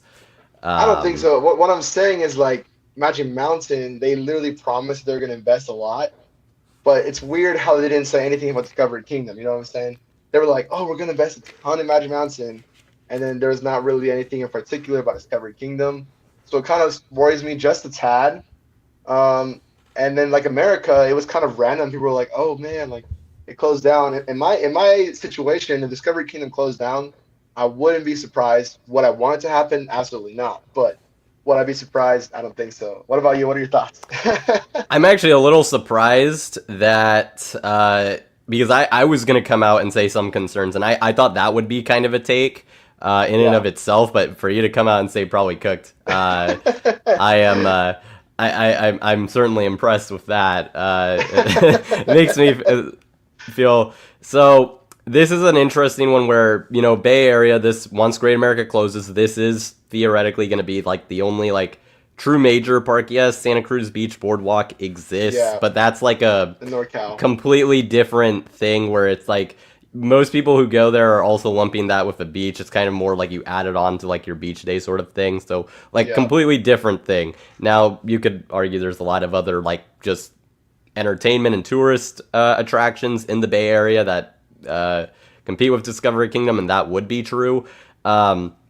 But I mean, still, it theoretically like it does have that going for it. My concerns are the chain has did kind of look into potentially. They had that weird thing during, I think it was the pandemic or pre-pandemic, I forget what, but they did kind of look into the very like lightly the possibility of relocating Discovery Kingdom Yeah. to Fresno, which I mean didn't happen, and I don't think was that serious. But I mean, it was like a light thing they looked into, which is still weird to say that out loud. But anyways, but I think, and if the land's worth a decent bit, I think that also could be an option where they're like, you know what, we can sell it off and go that way. Maybe also the new chain, they're like, a lot of animals here. Maybe they don't want to deal with it being a lot of Cedar Fair leadership. Um, so there is that aspect as well. So Yeah, that's what I'm saying. This is the animals that kind of worry me a little bit because that's so also extra work for them, and maybe they don't want to spend that much money on that. so we're kind of Uh, between. So I said some concerns. You said probably cooked. I say let's do some concerns. All Let's do right, that. Let's do we'll that. do I think that it's for a now. fair because it's like not 100%, but yeah, yeah, Yeah. And then yeah, I was more thinking if it did get sold off. I mean, I bet it's probably not as a park because I bet they could like for housing that they could probably get more for that. But if it was sold to become like to another chain or something, that would be cool as well. But yeah. um, yeah, we'll see. Next, we have Great Escape. I think this is also definition of seems safe. Has This is owned by Six Flags. They have that resort, Yep. very family oriented. Um, Bobcat. they did just get Bobcat, so that's obviously nice to see. I think this is seems safe. How about you? Hold on, my camera's getting all messed up. Okay. um, there we go. I think I fixed it. Okay. Yes, I also believe it seems safe. Because Bobcat already kind of is an indicator. A whole wooden coaster investing in the park. That's a lot to. It's not like America where it was just a transformation of their SLC and a few flats. It was a full on coaster. Um, and like you said, they own it. So if anything, Frontier and Darien Lake would be higher in terms of removal versus Great Escape because it's their own park. Could they Mm-hmm. remove it? I don't know. You don't know I how much doubt it. money, but it's very low for me. I really don't think it's going to be anytime soon. So for those Great Escape fans, they should be happy. For sure. I think that I I would still like for them to, if they could, replace Steam and Demon with something, that'd be kind of nice. I think that probably would be like one of the last steps they could take in terms of like a big investment in like the nearish future. That'd be cool to see. Um, but I think definitely think it's safe. Yeah. Next, we have Six Flags St. Louis. I am not putting this in probably cooked, but this is a very, for me, some concerns park. And this is a situation where I'm like, the world, I could see a scenario, although, again, they are separated by a decent bit of distance, but there's like, cities and towns in between. And it might just make things easier now that they're owned by the same to focus on one of those parks in the, like I said, general area, even though it's pretty big and they definitely serve their own markets. But potentially you could close Six Flags St. Louis and focus on Worlds of Fun to be in that kind of, flagship park in the area. Worlds of Fun has a lot of land to work with. Yeah. Um, and I think it's probably an easier one to build around. So I would put it in some concerns for that reason. Like I said, just because of that. Also, I think amongst the attendance stats from 2019, Six Flags St. Louis was on the lower end in terms of that attendance.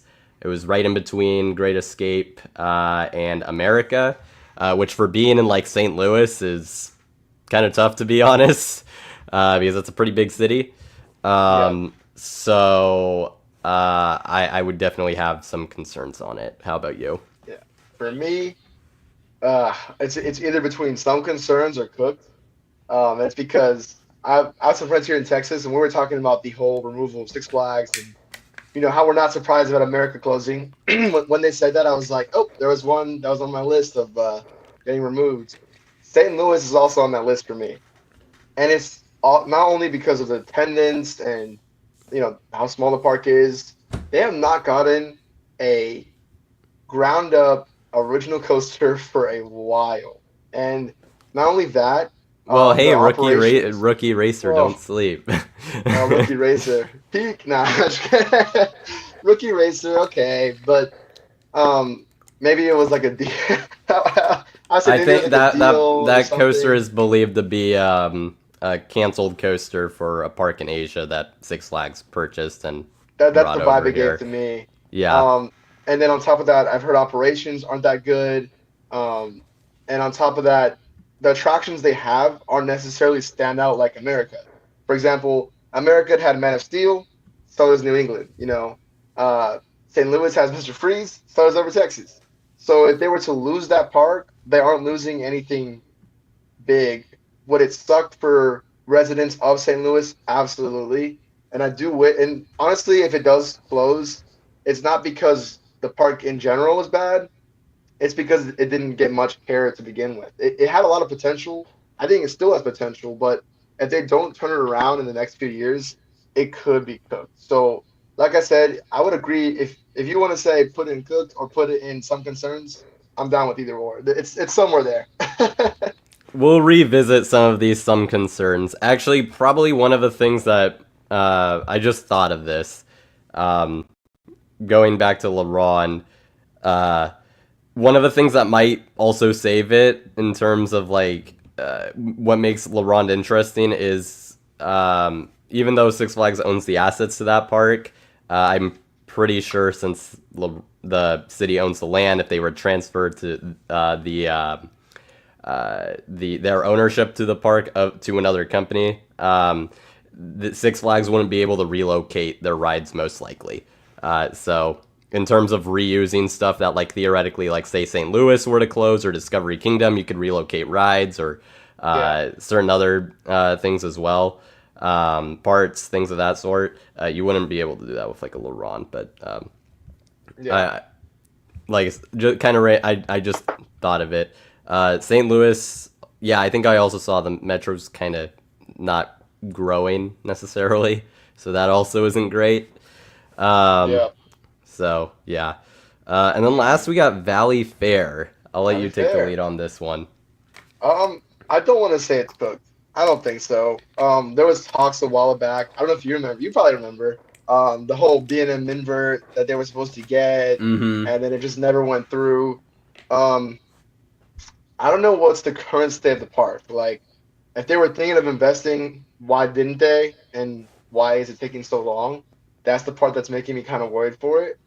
But, you know, I could see it as some concern. I don't want to say cooked. I feel like it's not going to be cooked, but it could be. I'm It could actually be. kind of, or sorry, you can finish. Oh no, I'm finished. You can go. You can go. I'm kind of the opposite. I think this seems safe. It's like it's there's not really like there is Nickelodeon Universe, but outside of that, there's like not another like actual park and a like pretty much really long drive from here. Yeah. They it seems like they just don't really have to invest much, and it does like pretty well. And from my understanding, it sounded like that they felt they needed to improve their infrastructure before they added a new coaster. I believe Oh, it was okay. something about Interesting. they actually struggled to deal with crowds at certain times of year, like their Halloween event. I believe they actually stopped it for a few years because, they just didn't, I guess, feel like they had the right infrastructure to handle it, or there were Interesting. some challenges. So it just feels like kind of a park that either they're just kind of okay with where it's at, or if they want to add some more stuff. They just have to improve some things infrastructurally. But I mean, it seems like a park that does, I imagine, pretty well. So I would actually put this in seem safe. But if you say some concerns, I'm definitely willing to move it there. Well, for Um, me, it's like 80% seems safe, 20% some concerns. eh, So we can add yeah, it. It's I, fine. I say no. I say put it seems safe. I think it seems safe. Yeah, All compared to right. the ones that we're currently seeing on Steam's concern, I think Valley Fair is doing pretty good. Yeah, I think it seems like it's in a pretty good spot. Civilian Satellite brings up a good point. St. Louis already lost their football team, which would be tragic to lose their Six Flags. That's crazy. Well, yeah, that would be tough. You couldn't blame Stan Kroenke for this one either, so they don't have that to hold on to. Man, I'm Um, not a football. I'm not a football person, bro. I'm a football person. I've been watching like the World Cup and all that stuff. there you go. Um, let's see. I think we should probably have one park and probably cooked. Think we can probably agree it's between these last three here in Yeah, the Darien Lake, Discovery Kingdom, or St. Louis. yeah, it's one of Um, them. I'll let you choose as the guest. Uh, Darien Lake. All right. Yeah, I mean St. Louis. It's between those two for me, St. Louis and Darien Lake. Because St. Louis, you could theoretically give parts over to other parks, like Mr. Freeze. You could dismantle it and give it over Texas, and a lot of the rides aren't too crazy. Um, but I don't know. Something tells me St. Louis could be a little bit more safe compared to Darien Lake. So All right. And yeah, then to what do be you? fair, if this was the case, if Darien Lake was cooked, it wouldn't actually be cooked because it would just It'd be hopefully sold end off. up being Yeah, they would opt out of the contract, right. and someone else would likely operate it. So, And in the um, end, that's kind of a better win because then Six Flags wouldn't get a lot of hate if another park decided to own it. Instead hmm of just removing a park entirely. yeah, and potentially maybe Darien Lake gets a little more. Well, depending on what situation is, maybe they get a little more than they would under the chain that's like really massive right now. So, um, yeah. Alrighty, so that's gonna do it for our Six Flags danger slash discussion slash core parks tier list. So uh, there you have it. Yes, And sir. next we'll move on to our next segment, um, which will be Global Roller Coaster Roulette. So basically, I will Ooh, bring this up and give a bit of an explanation for how this works as I pull up the wheel. So this will be another segment that requires a wheel here. Um, but basically, we're gonna do three parks between each of us, six in total. But we're gonna get to pick our choice for the next coaster model or concept for six parks from around the world. Um, this will be a random list from 100 parks from around the world. We'll alternate between picks, have time to explain our thinking. We also have a bit of time to do research, like RCDB, things of that sort. And also, those of you in chat, once again, if you have a little more insight on the park, can also help give suggestions there. yeah. Um, so I'm going to uh, get the wheel up and open. And this is not wanting to work with me. Okay, there we go. um, I will get it up here and gotta do it this way.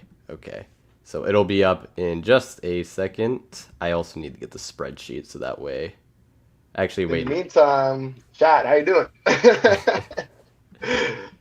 I have the wheel here, or I have to remove this and then add that. There we go. Alrighty. Nice.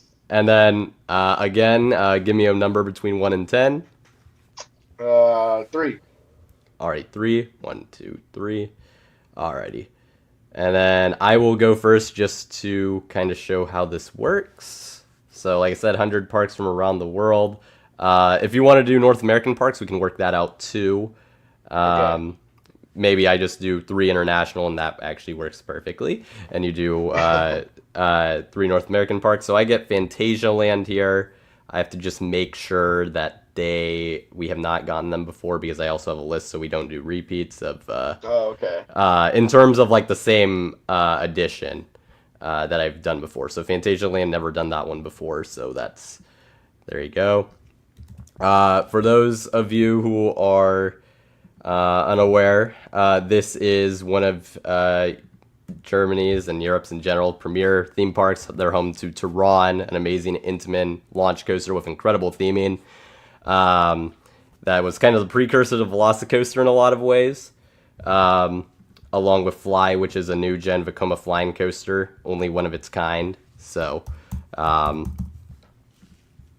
I That will was just crazy. mention that. Oh, and Black Mamba, which is a B&M invert with African theming and a lot of cool near misses. So, pretty cool park. Looking at their lineup, let's see, what have they added most recently? Fly was their most recent addition. It is one of the best parks in the world from those who have been. So it is one of my absolute top bucket list parks. I will say that. It is top 3 in the world. So definitely cannot sell it short there. Let's see. They have a weird lineup, and also they probably would have to get something small and compact because the park's actually really small. Interesting. I didn't even know that. I thought it was pretty big. No, it's actually like they have a lot within the park. It's just not very big. That's Yes, crazy. Chiapas, legendary log flume, and they also have one of the Oh, best I've heard of that. rapids rides in the world as well, and one of the best mine trains. So lots to do there. Man, this is actually difficult to pick for them. Um, hmm. I kind of want to go with another, like a throwing coaster for them, though, because they actually are okay as far as family coasters go. What would be a good compact coaster? Yeah, the on-site hotels too. The Black Mamba goes around a hotel. Actually, that's the structure. What? That's Um, well. Doesn't Fly also have that too? Fly also. Yep, they both Yes. go through a structure. Imagine staying there. That's crazy. I've always wanted to go there. It's on my bucket list for sure. So, man, yeah, okay. I'm probably gonna go with something from Vekoma or Intamin. Mock rides could be on the table, just because those are who they've worked with most recently. Um, so, wow, I did not expect I'd get a park that it's like this kind of weird because I kind of this kind of weird of a fit. Um, because it certainly is an odd one. Uh, or, oh no, they have a spinning coaster. I do see the small Mach Extreme spinner. Um, they do have a family boomerang as is already, so they already got that covered. Um, uh, this park, I don't know how they did incorporate it is the problem, but they do not currently have a wooden coaster. I know Colorado Adventure kind of fulfills that like Western style coaster, but and I don't know where they'd have space is the problem. But I do feel like a family wooden coaster of some sort would be kind of sick. We know what GCI was able to do with Wickerman, or well, them Oh and yeah. whoever else collaborated. Probably even more on a smaller scale, but I think a highly a wooden coaster with some cool structures would be cool. So Yeah. Theming. um, Yeah. I'll put in a family GCI Woody. If I had more time to think on it, I'd probably come up with something else, but I just want to go through it. So There we go for Yeah. Fantasia. All right, we'll spin the wheel. Think about half these parks are in North America, so I will try to get you one that is in North America. If it's an Okay, international bet. one, I'll just do it as my next one. Okay, bet. All right, I'll just put that in as like my next one and I re-roll. park. That is in Germany as well, home to Colossus, the Intamin prefab. Oh yeah, I've heard about that one before. All right, so I'll just do that as my next one. Um, and I guess I will do that as my last one. Um, Got them all. there we go. All right, so those will be the international ones. Bet. Uh, please give us something that is America. not. Oh, you got it. All right, Hershey Park. What do you got? Yes. Okay. So I have to pick. What was it? So I picked three Or options. you just we're doing three parks in total. Oh, three parts in Just one total. One per park. option.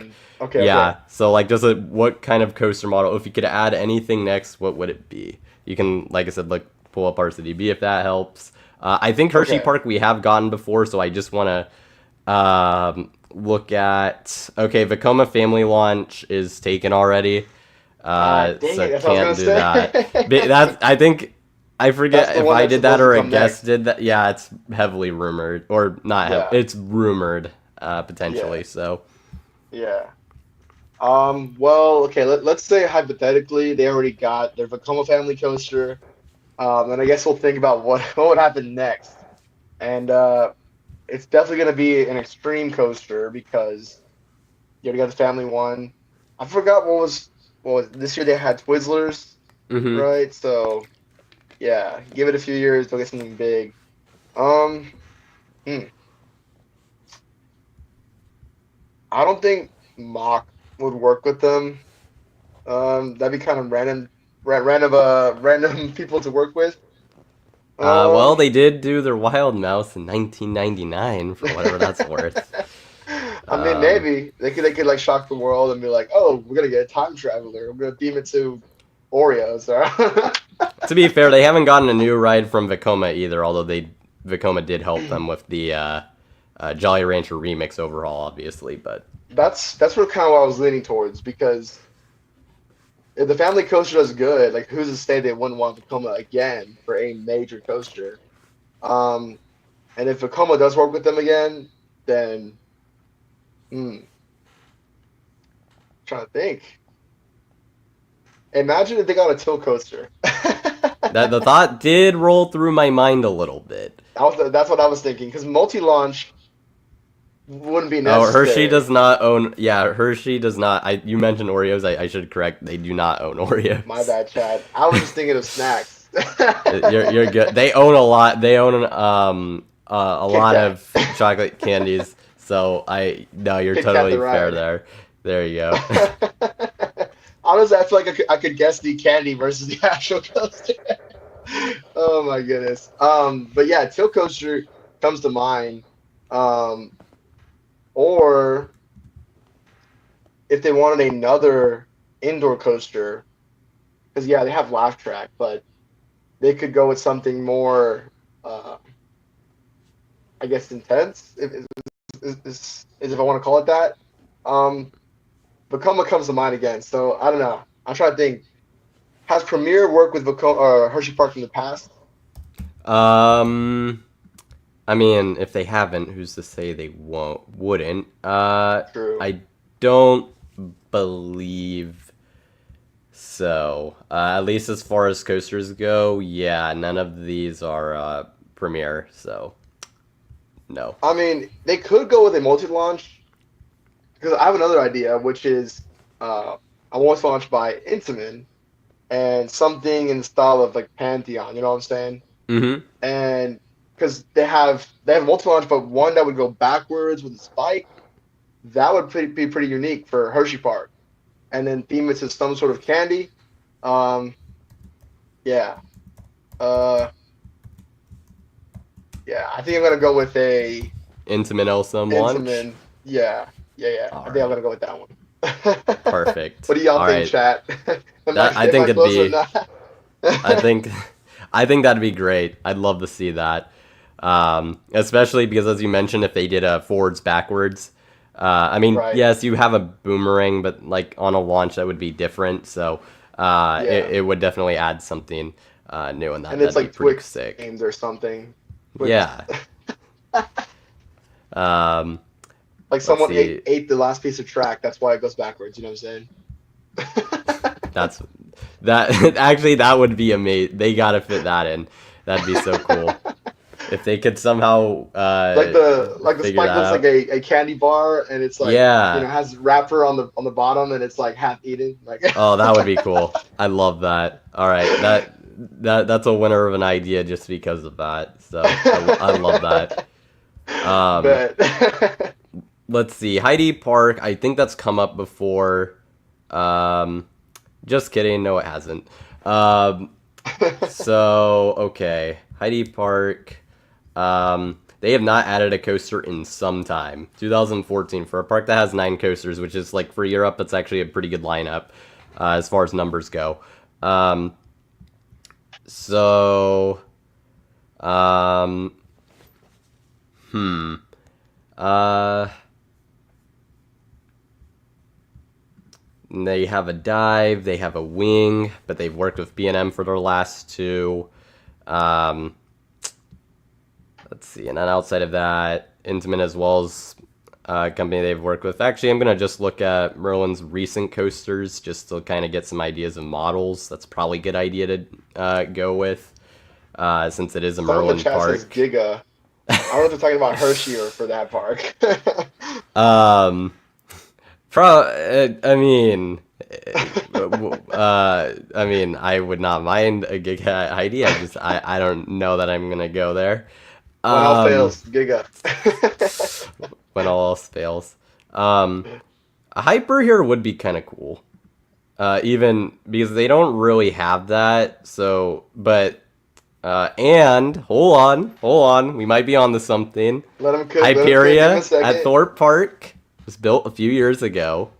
Okay. So, um, and Heidi Park, I think it's actually pretty far from everything else. Someone asked, "Is the screen frozen?" I don't know. I'm watching the live feed and it's looking good.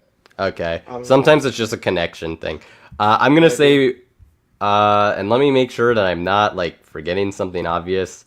As far as like, yeah, this we're gonna say Mach Hyper for Heidi Park. Okay. Okay. Um, Valid. Valid. I think that would be pretty sick addition. So Yeah. I think so. um, I will go with that. All Alrighty. right. Next So one. next, we will just basically roll until we get a North American park. Spin that wheel. Spin that wheel. Um. Okay, well, that is not a North Oh. American park. Um. So I will spin again. If I could somehow find a way to like just delete all the ones that aren't, that would probably Like filter make them things a out. little quicker. Um, What I we got will here? remove Oh. that.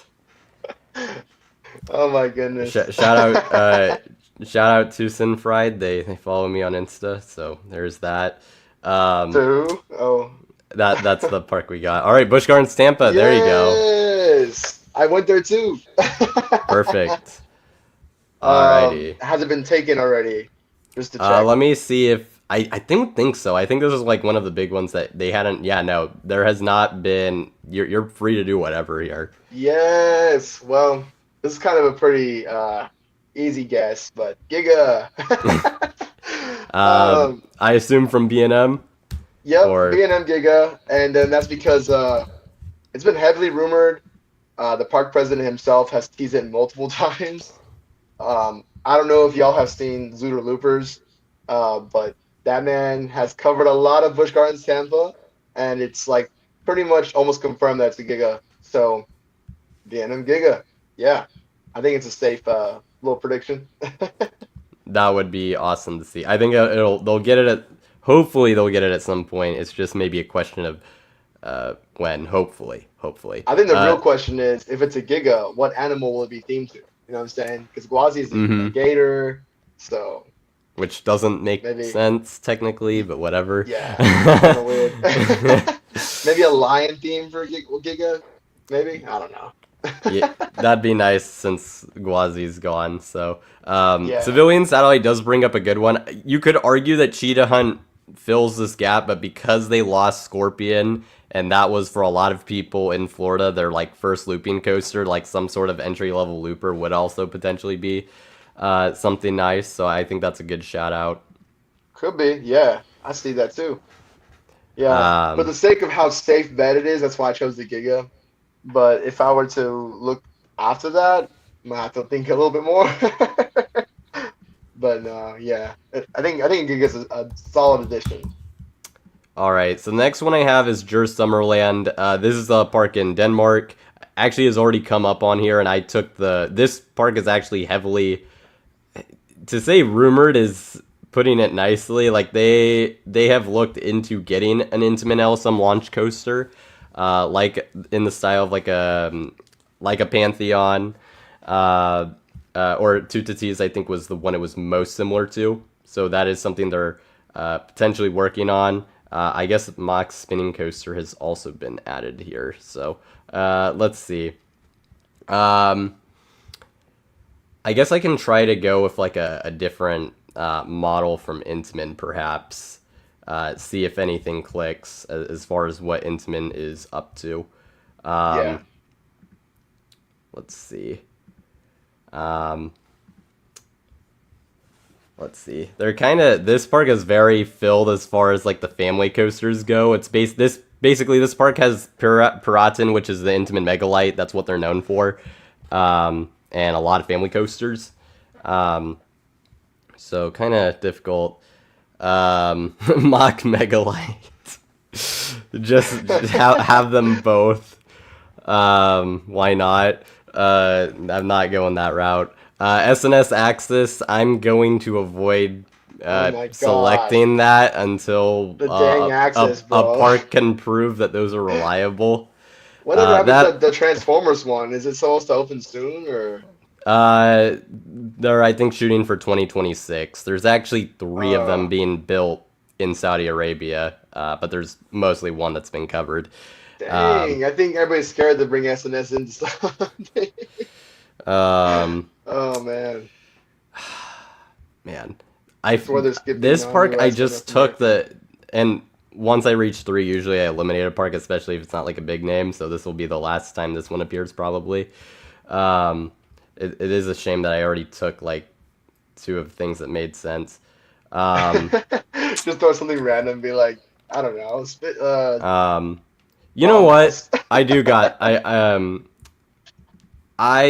let's they don't have anything that fulfills this, and this would have inversions. I know they haven't worked with Mach, but although I guess they have worked with Gerstlauer, so that could also fulfill this. Or wait, no, they have worked with Mach. Okay, yeah, never mind. I'm going to do it.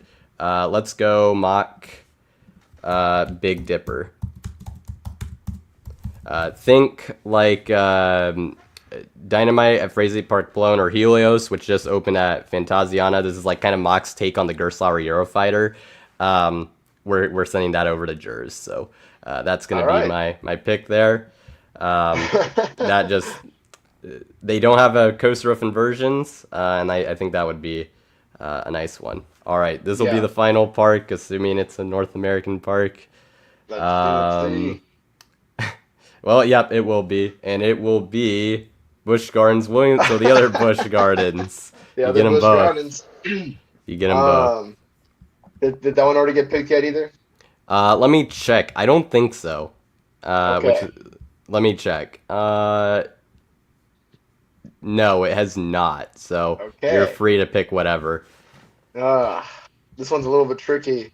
Um, this year they got the uh, Big Bad Wolf Big Bad one, Wolf, The Wolf's Revenge. the Wolf's Fun Revenge. name to memorize.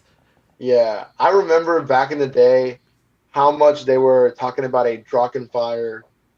remake, with that big spike. I don't remember, but it had Oh, that big spike. Dragonspire. Or Dragon Yes. Spire, yeah, it hmm had that big spike, and it went out, basically like TT2 on steroids. I'm kind of happy they canceled that. I don't think that looked particularly great. Um, That would have been a little messy. yeah. Um, I'm not too familiar with the park. Do they already have a spinning coaster?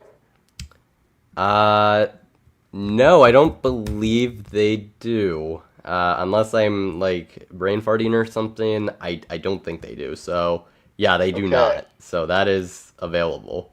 that's what I was thinking of. A spinning coaster would be pretty unique for the park. Add something for the families. I know they just got Big Bad, but I don't know.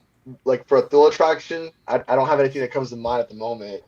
Um, Unless they want to work with Mach on something, or maybe an extreme spinner. That'd be kind of crazy though. I mean, I imagine an extreme spinner at Busch Gardens, Williamsburg. Like, So do you got a preferred? I guess you were saying mock. Do you got a preferred manufacturer, and would you entertain the extreme spinner or just go like more traditional family? mm, honestly, I'd say for sure, or well, not for sure, but if it was a spinning coaster, I would say they would go with Mach because Tampa had Cobra's Curse. You know what I'm saying? If they wanted a family coaster, they could do something like that.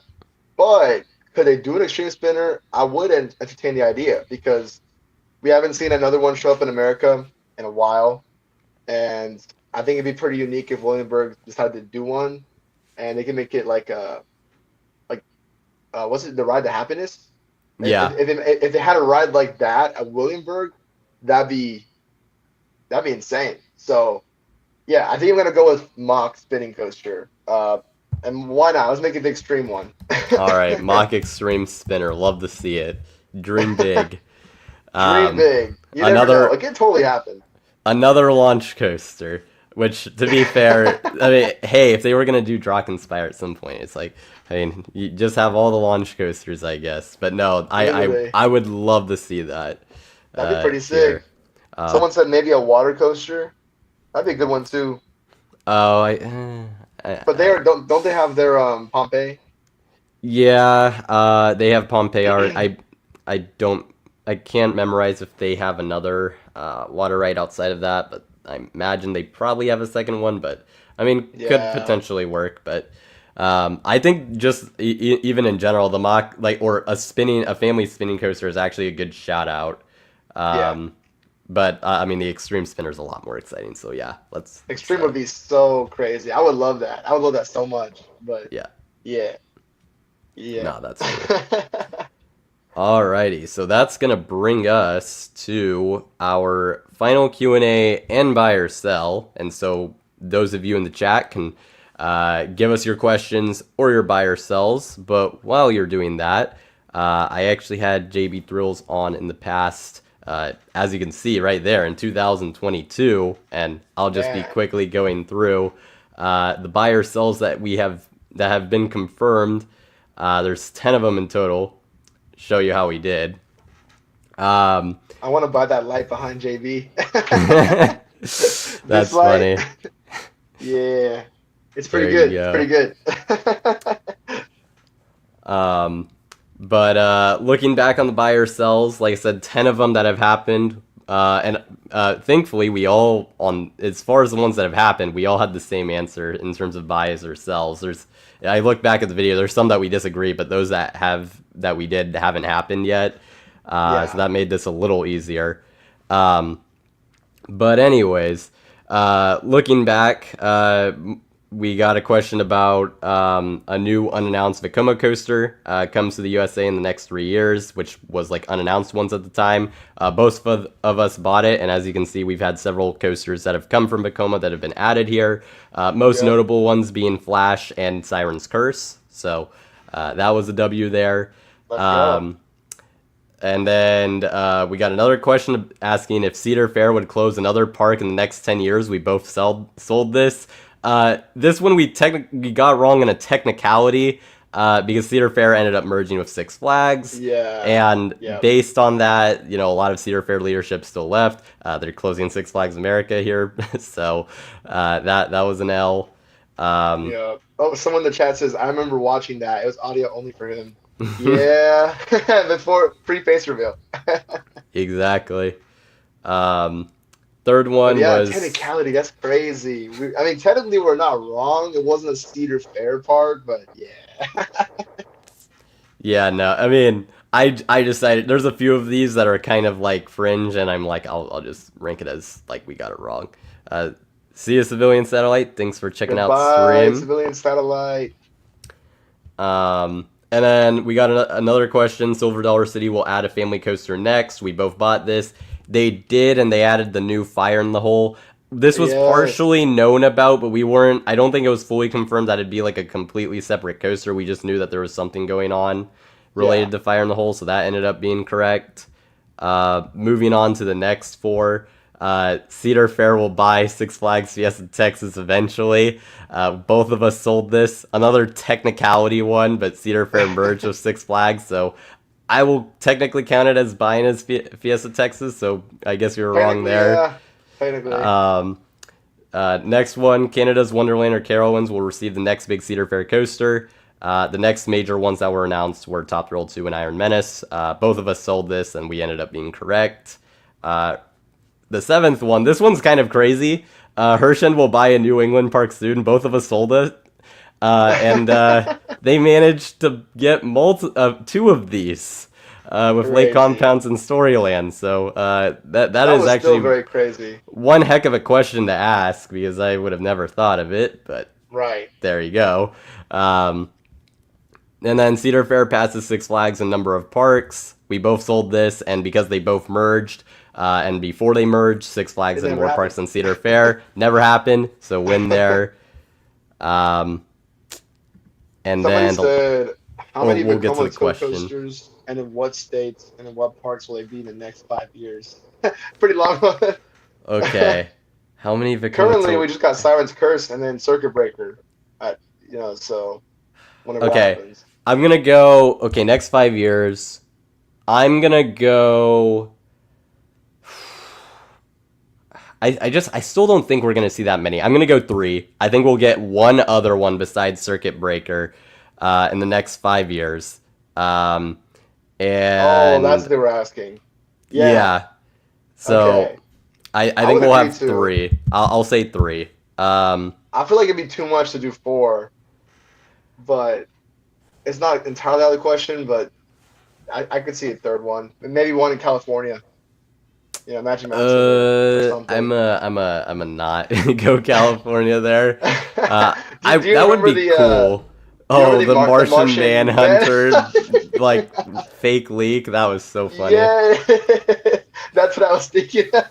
That's actually hilarious. Yeah, Um, Martian uh, Manhunter ride. Bring it, bring it back. it Oh my gosh. very underutilized character in the movies. So only like in the Yeah, obviously in the comics, and then some of the in the like Justice League animated series. Um, right. but yeah, I would say that. So you are also thinking three. Yeah, yeah. I mean, if we got four, that'd be crazy. But I I think could see three. four. I think is possible. I think that is probably stretching it to its absolute max. Yeah, for Um, sure. but so I could and watch this and then it's like, well, actually there's like 5 or 6 of them in like five Yeah. years. We go Um, back on that third stream and we're like, actually, it was eight. yeah. Becomes the next Um, Larson loop of coasters. That'd be crazy. Nah. something like that. Yeah. Um, I don't state like you want me to predict where one could go. You know what? How about um, I'll do an interesting one. Let's go. I know they have Daredevil Dive, but like, I mean, is this really Over stopping Georgia, you? is that what you're saying? Yeah, Oh, I'll go Georgia. That'll be my pick. I could see it. I could see it. Yeah, they need a good coaster like that. I mean, yeah, yeah, because technically, Gold Rusher was a water ride. Technically, you don't even get that wet. But if they want a full circuit coaster, a tow coaster would be pretty nice. So yeah, I would agree. I would agree because I'm trying to think of another park that would do it, but you don't want to be too close to Cedar Point, and you don't want to be too close to Circuit Breaker in Texas. I don't want Over Texas to get too close to, and I don't think Fiesta would get one either. So yeah, it'd probably be Georgia or somewhere in California, maybe Martian Manhunter. The other ones I could see are, I mean, if Carowinds doesn't get a dive, then I was thinking Carowinds, but I was like, isn't it like like technically close? You know, because it's in no, that I don't think. vicinity, or No, I think it's far enough away. Definitely. So, I mean, um, honestly, if they went with a hyper tilt, I'd be happy. You know, to make it a little bit different. But that yeah, let's see. is I a see tilt another. coaster considered full circuit? Technically, I would say so because I mean, it's like an electrical wire where you like turn it off and turn it back on. You know, it's yeah, circuit. yeah. I think considered a full circuit. I would Yeah. say yes to that.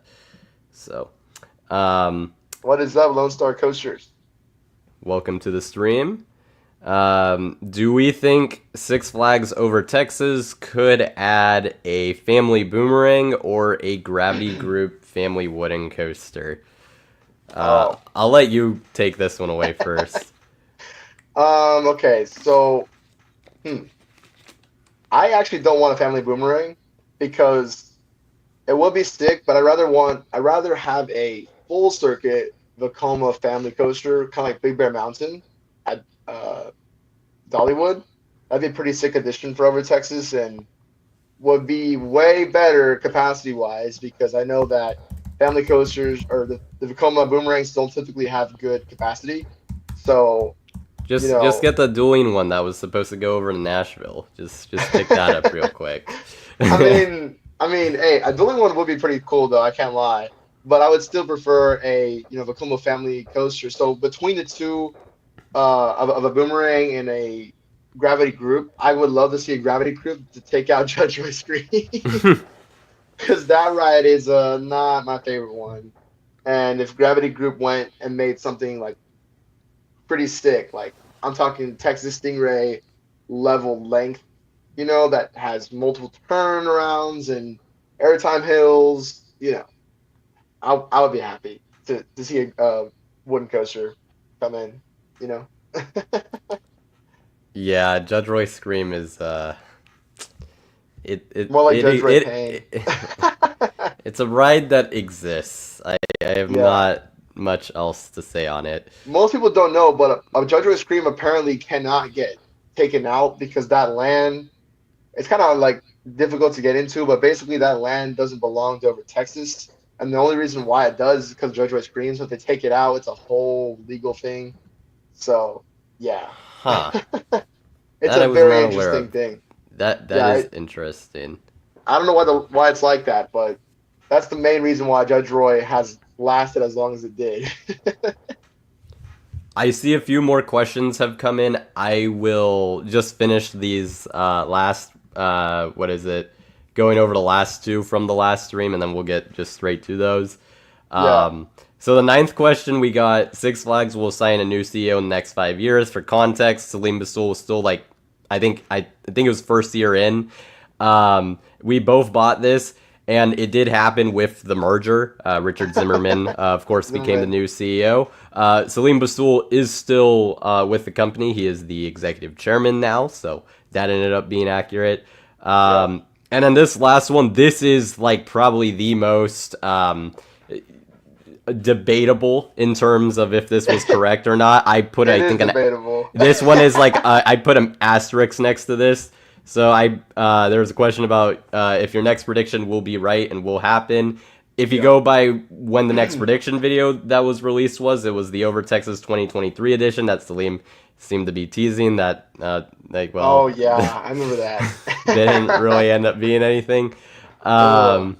But so obviously since that didn't happen, but that I could kind of see that more as a speculation video because he more so mentioned like different options of different Yeah. like kinds of coasters that could be added rather than anything very firm. You could argue that your next actual true prediction video, which was the Fiesta Texas Skyline Dueling Piscetti Bowl prediction, was the Yeah, actual next prediction. That would be correct. I yeah, just decided because technically there was a video, I put it against the wrong just because it was like, oh, there's already more right than wrong here. But like I said, very much up for debate.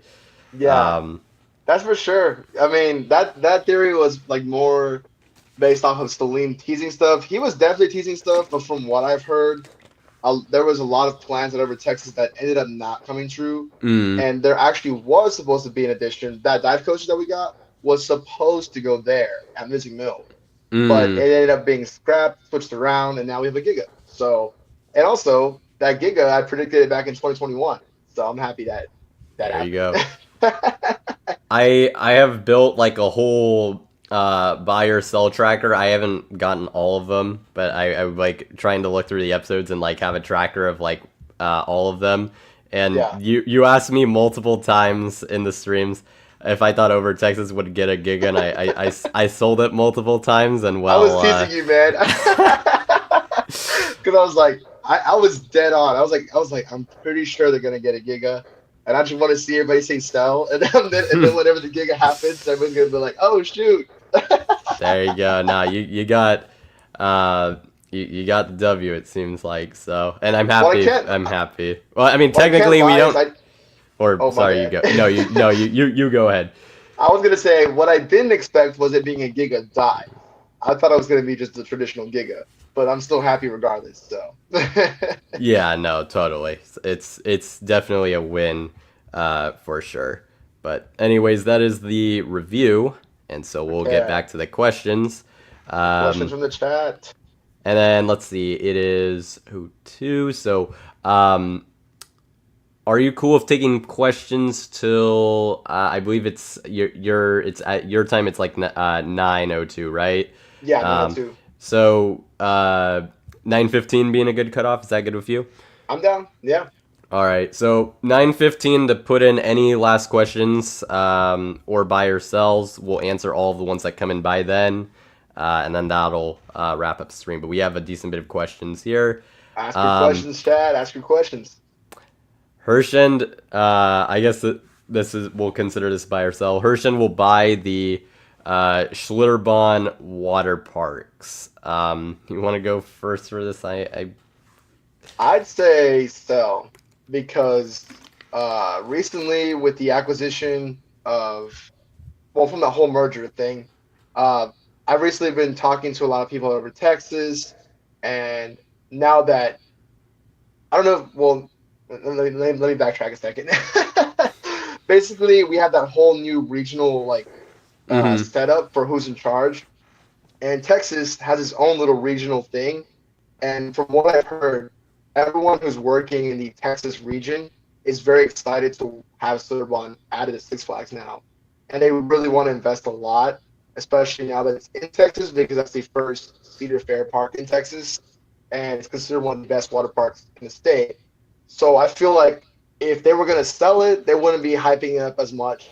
So I feel like that's why I sell it. I think Cinnabon is going to be sticking around for with Six Flags for a while now. Yeah. I will sell this with like well I wouldn't quite say low confidence because I don't see them moving on. Well, for one, I would definitely I would even sell like just Six Flags selling the water parks off to someone else, and then the Hershen specifically is like getting even more specific, so I'll definitely sell it. That being said, like I have not really looked much into the water parks, and I don't understand exactly where they stand in the new chain.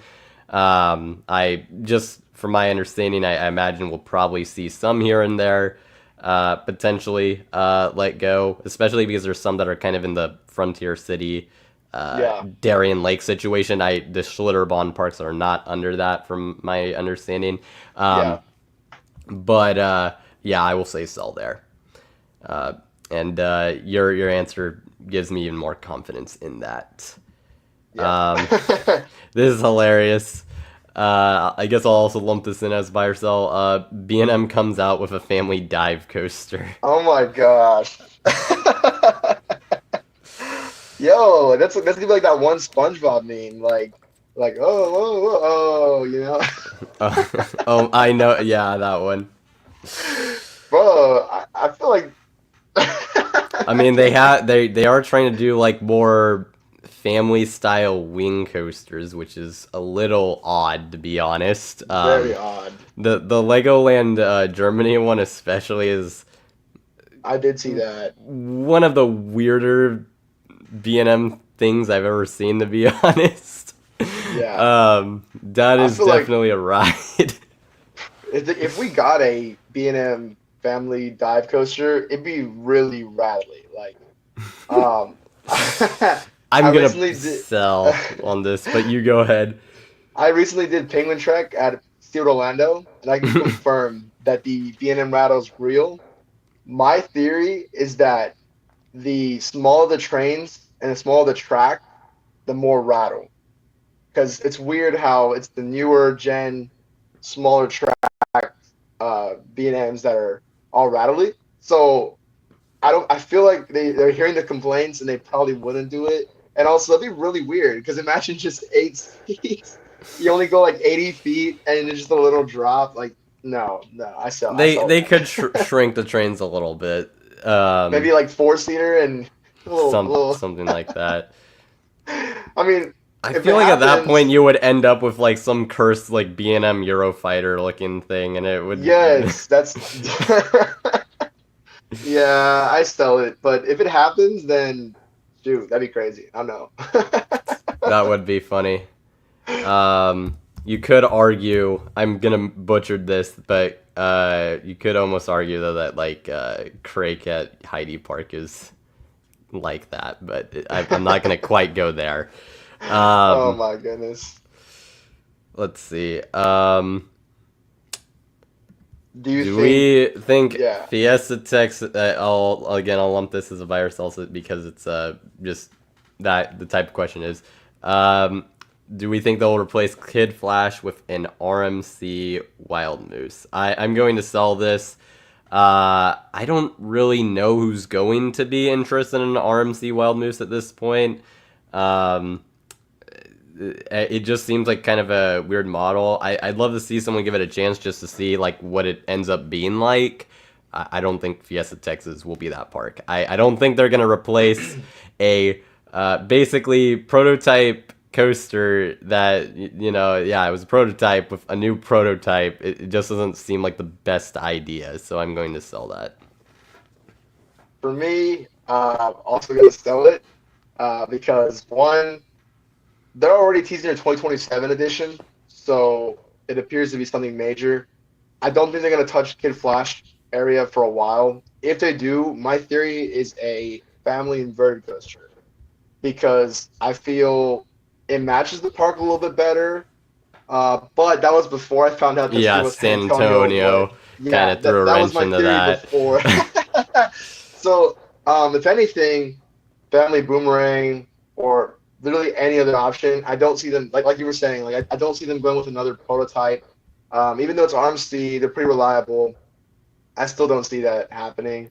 They'll probably want something a little bit longer. Jeff Receiver loves the theme stuff, so he would want something more on the creative side, you know. And also, especially since Kid Flash was a pretty bad addition, they're gonna have trust issues with prototypes from now on. So yeah, I sell it. I sell it. Well, not to mention they did basically get an RMC prototype, and not to say it's been like not a success or anything, but they've had to put probably a lot more money into that with refurbishments and whatnot than they Refurbishments. probably wanted to. So There's a current rumor that they're gonna extend Iron Rattler, and no, no, they're not. that's kind of crazy, but I've heard that get thrown around. They're not doing that. I would be that I just no. um, yeah. if that were a buy or sell here, I would shut down. 61 coasters is heading out. Thanks for joining the stream. Yes, sir. Take care. And Uh, then, how high would the B&M family dive be? I feel like you're like 80 feet or something 80 is feet, probably. somewhere there. I'll defer to JV on that. I think that would be about right.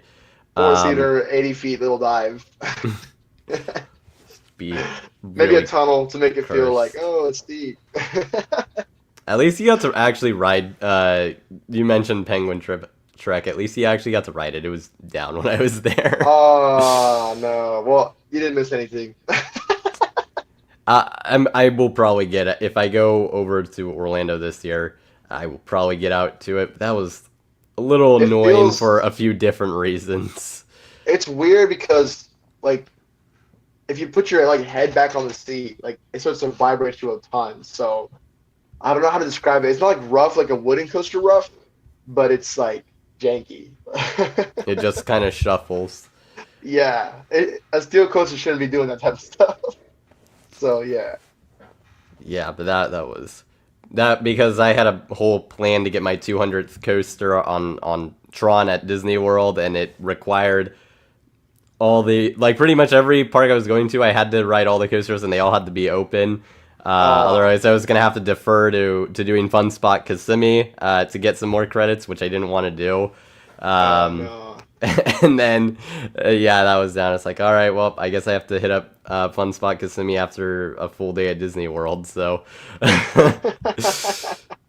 Oh um, my gosh. yeah, so that was uh, an interesting. What we will do to get a good milestone credit is beyond ridiculous. Um, Mine was a Mako by accident.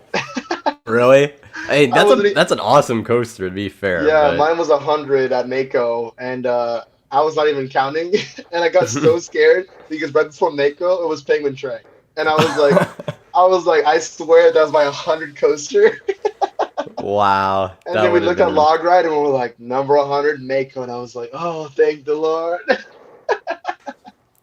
No, Oh my gosh. that's a good one. My 100th was Mystic, and then my 200th was Tron. I would have made it Guardians, but because it was still a virtual queue, I'm just like I didn't want to really mess with potentially missing out on it to make the milestone credit. So I'm like, yeah, Tron, and Tron's been a bucket list coaster of mine. So I was like, yeah, well, I'll make it Tron. So, Yeah, I um, wanted to be Velocicoaster, but it's not. It's Mako's not yeah, that. nah, Mako's really nice. So.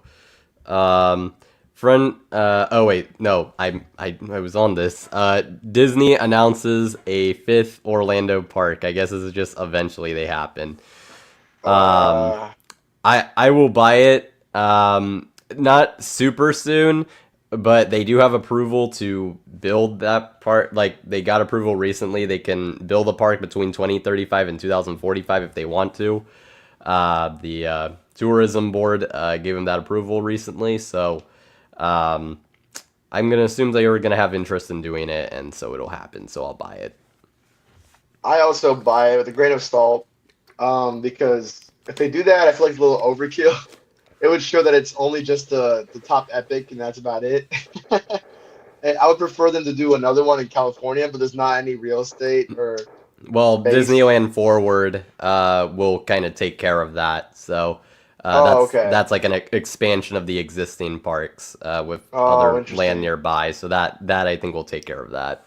Yeah, but if we're specifically buying or selling a Florida park, I have to buy it because they would totally do it. Disney wouldn't be opposed to doing that. They probably freaked out when they saw Epic. They were like, "Oh no, we gotta cook up another park." So, you know, I wonder how they would theme it or what would be the story. But yeah, I could buy it in the far, far, far future. Yeah, I think. Well, I mean, basically they can't even start construction unless things change till 2035. So we're talking like that far into the future, Yeah. basically. Um, but uh, let's see. Frontier City new ride for 2026. I'm going to sell that. I'm going to assume most of what we have on that list is probably most, if not all, of what we're getting next year. Of course, some things are going to end up being delayed at this point, and then we have like Quantum Accelerator, which is getting pushed. So you know how that goes. But I don't think Frontier City will be getting a new attraction in 2026. So I will sell that. Yeah. I also sell the same thing. If it was 2026, they would have announced it like with the whole lineup that they had. They didn't. We don't have any markers, we don't have any construction, no sign of work at all. If anything, 2028. hopefully, because I want that park to be safe and get something new. But definitely not next year. Definitely not. I saw that. Yeah, it would be nice for them to get something new, but I just 2026 does not seem to be the year. I would just 61. joked around and said that Flash should have gone to Frontier, man. Flash would have been perfect for Frontier City. Oh, vertical velocity. The one that went to Yeah, Great Adventure. that's true. That Yeah, that that could have been your that they could have gotten out of a Diamondback with that, yeah. basically. Which Basically, I hate to say it, but it's just like at a certain point, like I mean, if I were running that park, I'm like, I mean, one of our main coasters is this thing that has like a ton of downtime. I'm like, we gotta figure this out. Like I'm replacing that thing.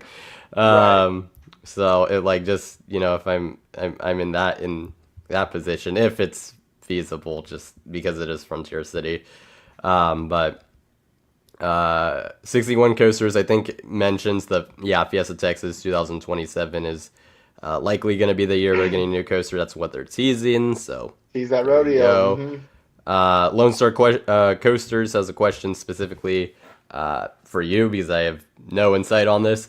Oh, Thoughts on Siebert upgrading the historic Southern Palace Theater? I'm actually super excited. For Carrick, you don't know much about what that is.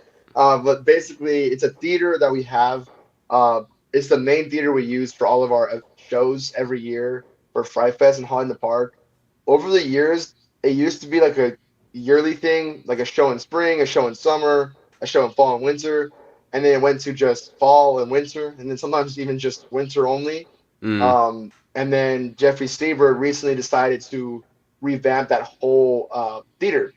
And I was actually talking to him yesterday because I got to interview him and also hang with him in the park. He's super open and walks around with people in the park. He's super chill.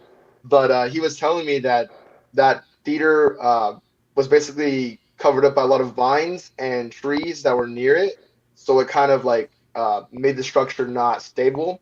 So they're restructuring that in a phase pattern, and it's supposed to reopen by fall, and then you're gonna close down again later to completely change the seating. Because believe it or not, those seats were cement, just seats. Ugh, You that's would just sit tough. on them like kind of like bleachers, kind of, but they're just cement. Mm. So no back support, no nothing. But next year the plan is to do cushion seats with cup holders and everything in like a theater style. So yeah, got me super excited. Jeffrey Sievert's gonna completely change over Texas, and I'm super excited because it's my home park. For sure, and I mean that definitely sounds like a massive upgrade, and Definitely. just good to see that theater. Um, Hopefully, getting more use, and then obviously will be a much better experience now. So that is very Absolutely, nice to absolutely. see. Let's see. I think the cutoff time has hit, but like I said, we'll answer questions that came in up to that point. Yeah. So yeah. Uh, Buy or sell. The first RMC Wild Moose will be installed in either Canada or the New England regions. Um, you know, I there was I think was it I don't want to give false credit, but I think it was East Coaster fan that I had on. We did one of those what was it? The Global Coaster Roulette, and he got, I believe, Silverwood as one of his parks. And he actually picked an RMC Wild Moose for them, and I'm actually like, huh, that actually would make a lot of sense because it's like, RMC's been very involved with that park. They're right there. They actually do lack a true like family coaster beyond like a kiddie coaster. And so it was kind of like, yeah, I actually kind of could buy the idea that they could be the first ones to get it. So Yeah. I'm for that reason, I'm going to sell that either Canada or the New England regions will get it first. So I will sell it. For me, hmm, I feel like it's very specific. I would say I also want to sell it because if any park's gonna do it, it'll probably be Six Flags, and then a majority of their biggest assets are not in Canada. So just doing that little process of elimination. And if we're talking New England regions, no, I don't see the Moose coaster being there either. So um, yeah, I'm going with Sell. I do kind of get the question though because of the moose theme, it you know it would It fit in theoretically those would make regions. sense. Uh, although well, Silverwood it would fit too, because that's like Yeah, right near that's like very close to the Canadian border, so it's like it's almost there. But uh, no, I definitely agree. I just a little too specific, I think, and I don't know yeah, that those parks are going to be the ones to get it. yeah.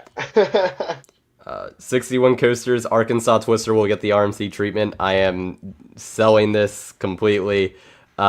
When they announced Arkansas Twister's closure and that it's just going to be standing there for, years basically, uh, I read that more as they can't afford to demolish it, and so it's just going to be standing there, basically.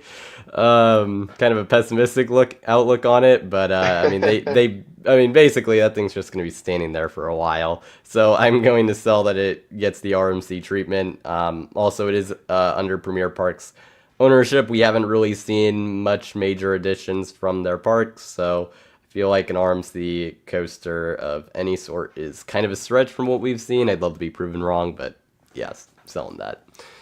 Yeah, I mean, I don't even I don't even know what Arkansas Twister is or where it's at. So I'm just gonna say ditto because you probably know more than me. That's at Magic Springs, which I got earlier. It was that park I put Oh, at okay, 10 okay. because yeah, it's pretty tough. Yeah, I'll just be like, same here. There you go. Um, let's see. Buy or sell. The B&M Surf Coaster will be a success, but only in Asia. So, important bit of Interesting. context here. Um, oh no, I forgot which park's getting it. I'm gonna just look this up real quick just to make sure. One of the Happy Valley parks. I'd like to say it's Shanghai. Um, yes, Happy Valley Shanghai is uh, not. I don't think quite fully confirmed, but they are getting like I forget the way they worded it, but basically it's. I mean, RCDB already lists them as getting a B&M surf coaster, but it like seems very likely that they're getting a B&M surf coaster as part of their big plan for the future. So that'll be, of course, if that opens, that'll be Asia's first B&M surf if one isn't built beforehand. Yeah. Um, and I I I think it would spread. I mean, the fact that one Happy Valley park's getting one is certainly promising. It's like, oh well, they can just build them at the other parks too. But that it would only be successful in Asia. You know what? I actually will buy this because I think we maybe will see like I don't know, like one or two more here in the States. I don't know if Europe's really gonna mess with it. And that's probably it. But I could see them building a lot more of them in Asia, especially if this ends up working out well at Happy Valley Shanghai. So I'll buy it. For me, I mean, there's been talks of more B&M surf coaches in America.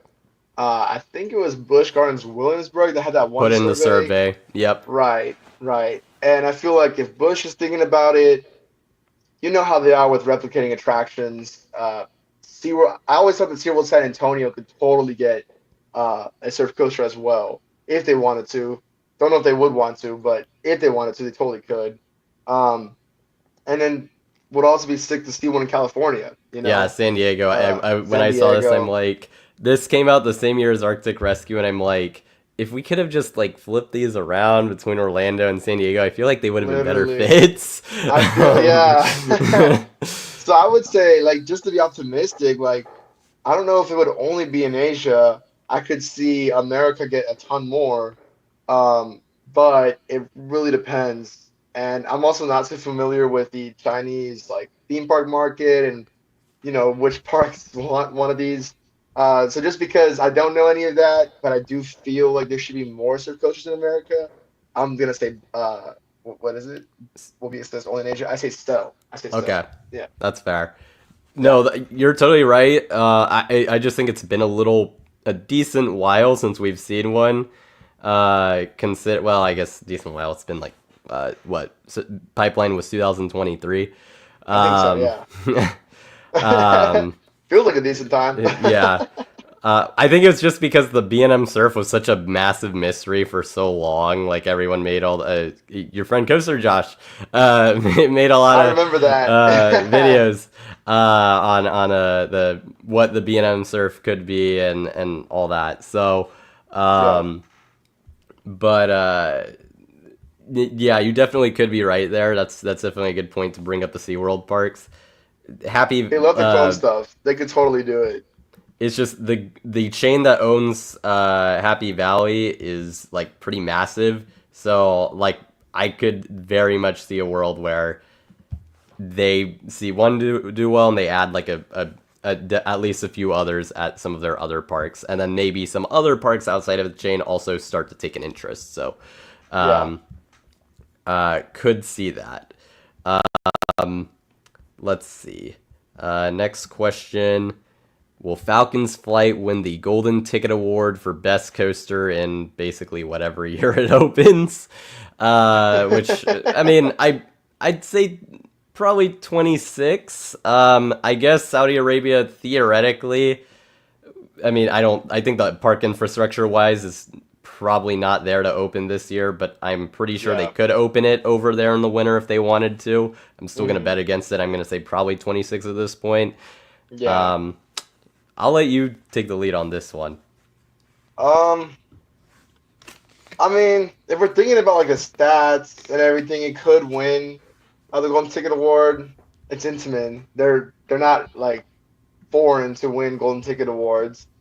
Not gonna lie, I'm not too familiar with how the award system works. Is it a voting system or is it like it's elected by officials who run like the It, competition? it is kind of a voting system. I think like members from like enthusiast clubs and I think like Amusement Today, like they kind of so they do. There is like a process in terms of they only allow like certain people to vote on the specific Okay. ones, and it also Yeah. tends to be very American centric. Hence why it was actually a massive surprise, or not surprise, but it was uh, big time basically when Voltron won it last Yeah. year. It was the That's what first I was thinking. not Yeah. even like overseas, but just international coaster in general to ever To win the win. best new coaster. Although Yeah. I guess the question here is best coaster, which doesn't necessarily mean like best new coaster. I guess you're saying that like could it eventually like get that top spot as like the best coaster at some point? Yeah. Which I guess is a little bit of a different question. Yeah. I would still. I mean, I would sell either of those because it's in Saudi Arabia. The year it opens, it's like not that many people who are going to vote on this are going to write That's it. what I was thinking. Yeah. Because Um, if it's a voting thing, then I was gonna say sell because not many people are gonna get to that park, so they're not mm, really gonna, you know, say if it's good or not. And then on top of that, typically, they go for rides that not only like really good, but theming and also it's a lot of factors that make it the best coaster. And the fact that it's in a completely different place, not many people are going to travel there. You're not going to see too many people vote for it, even if it is probably one of the best coasters in the world. We won't know until more people get to Saudi Arabia and ride those rides. So for now, I'll say sell. Yeah. yeah, I just and let me just check real quick what the top coasters like in general were for this year for steel coasters. Yeah, so just for reference, um, the top coaster that is not in the U.S. is Tehran at 6. In the like top 25 steel coasters. Even like Voltron is well, it's at 11, and it probably will go higher actually in like the next few years when more people ride it.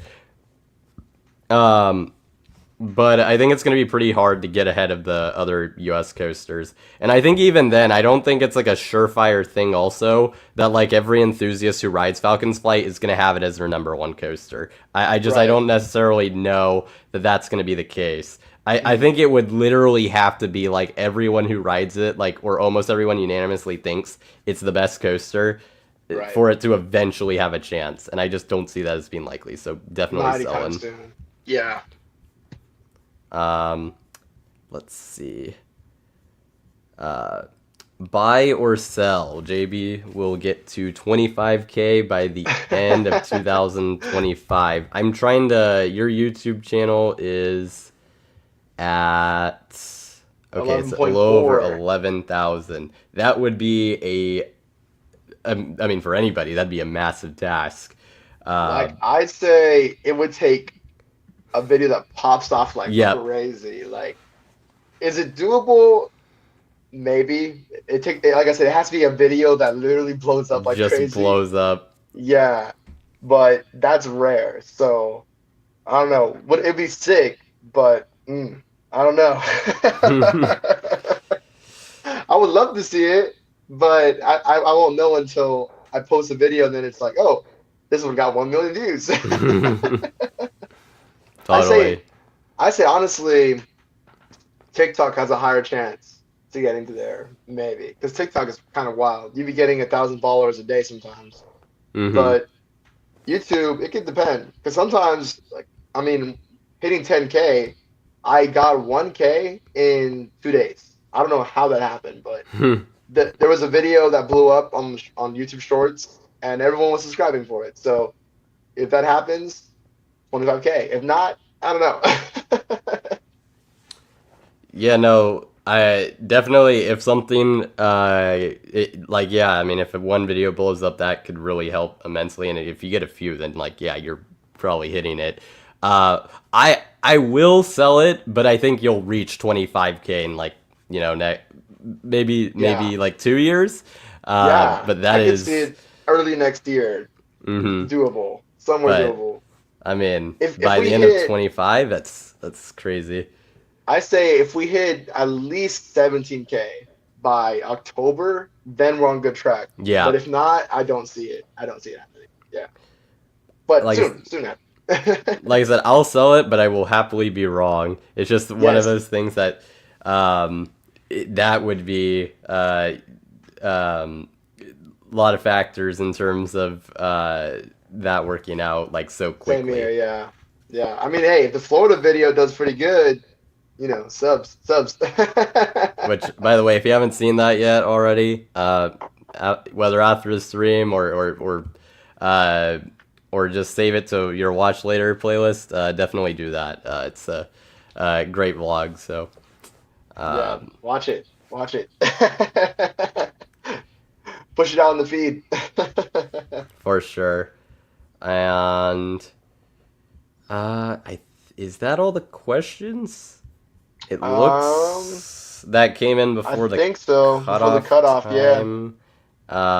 And I guess if there were any after the cutoff that really stood out, you can uh, Um, mention. If not, then I I think don't really see any at the moment. It's also just like see suggestions. Like Kings Island could use a B&M Sub that was B&M kind of Sub cursor. rumored for a bit that they were looking into it. I don't think Oh, that's happening at this point. Lone If Star that said was the ever a Giga thing. Dive coaster video might blow up. That'd be sick. I That would love is that to. yeah, yeah. That No, that's a oh, wait a good minute. point. That is a good point. The Giga.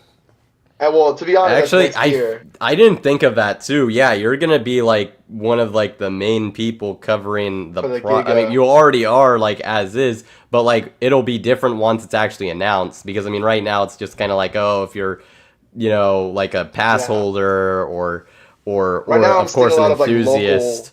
yeah, local fans like tuning in, seeing the construction. But in terms of like nationwide, it's not that well known just yet until Over Texas announced it. There's still some people who even don't believe it. They still don't No, and believe it. that's I mean, I can kind of get it to be fair, but Yeah, yeah. I um mean, for Over Texas to get a Giga Dive, like that's kind of crazy, you know. I didn't But I think of think that. I didn't think about theater. I totally forgot about it too. That's a great point. That could actually really. That might do Um, me some justice. I'm tempted to change my answer. Um, you know what? I don't. I can I do it? I will buy it just Go because like ahead. that. I mean either way. I mean, like I said, It's I a think you'll win-win eventually get either there. way. But that is like that's a big time potential opportunity there. So Because I I will change mean, my answer. yeah, I mean, like there's a lot of media dates that could potentially happen. Opportunities that could open up later in the season. So from all I know, that's totally doable. You know what I'm saying? There you go. Yeah. No, that was a great point to bring up. That Um, makes sense. I think on that note, that will wrap up the stream. JB, if you have any last thoughts, any last things you want to mention, go for it. Just I just think the stream was a lot of fun. If anyone's watching like late and decides to watch the stream late, happy that you watched all the way to the end, first of all. And second of all, subscribe to Coaster Hour. Probably one of the best streamer coaster YouTubers out there.